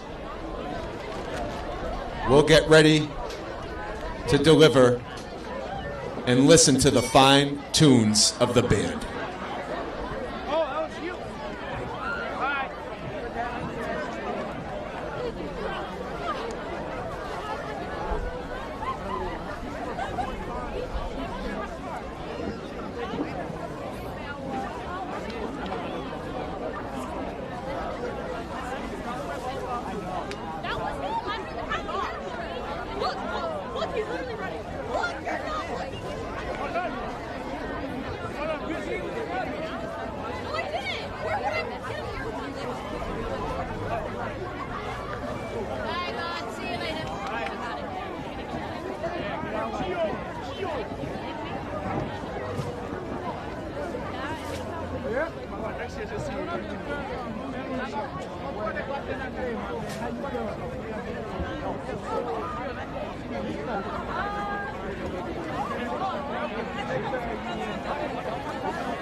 From Everett, Massachusetts, the Everett Crimson Tide Marching Band. Your majors, Ashley Panetta Reynolds and Allison Elcrom Acosta. Is your band ready?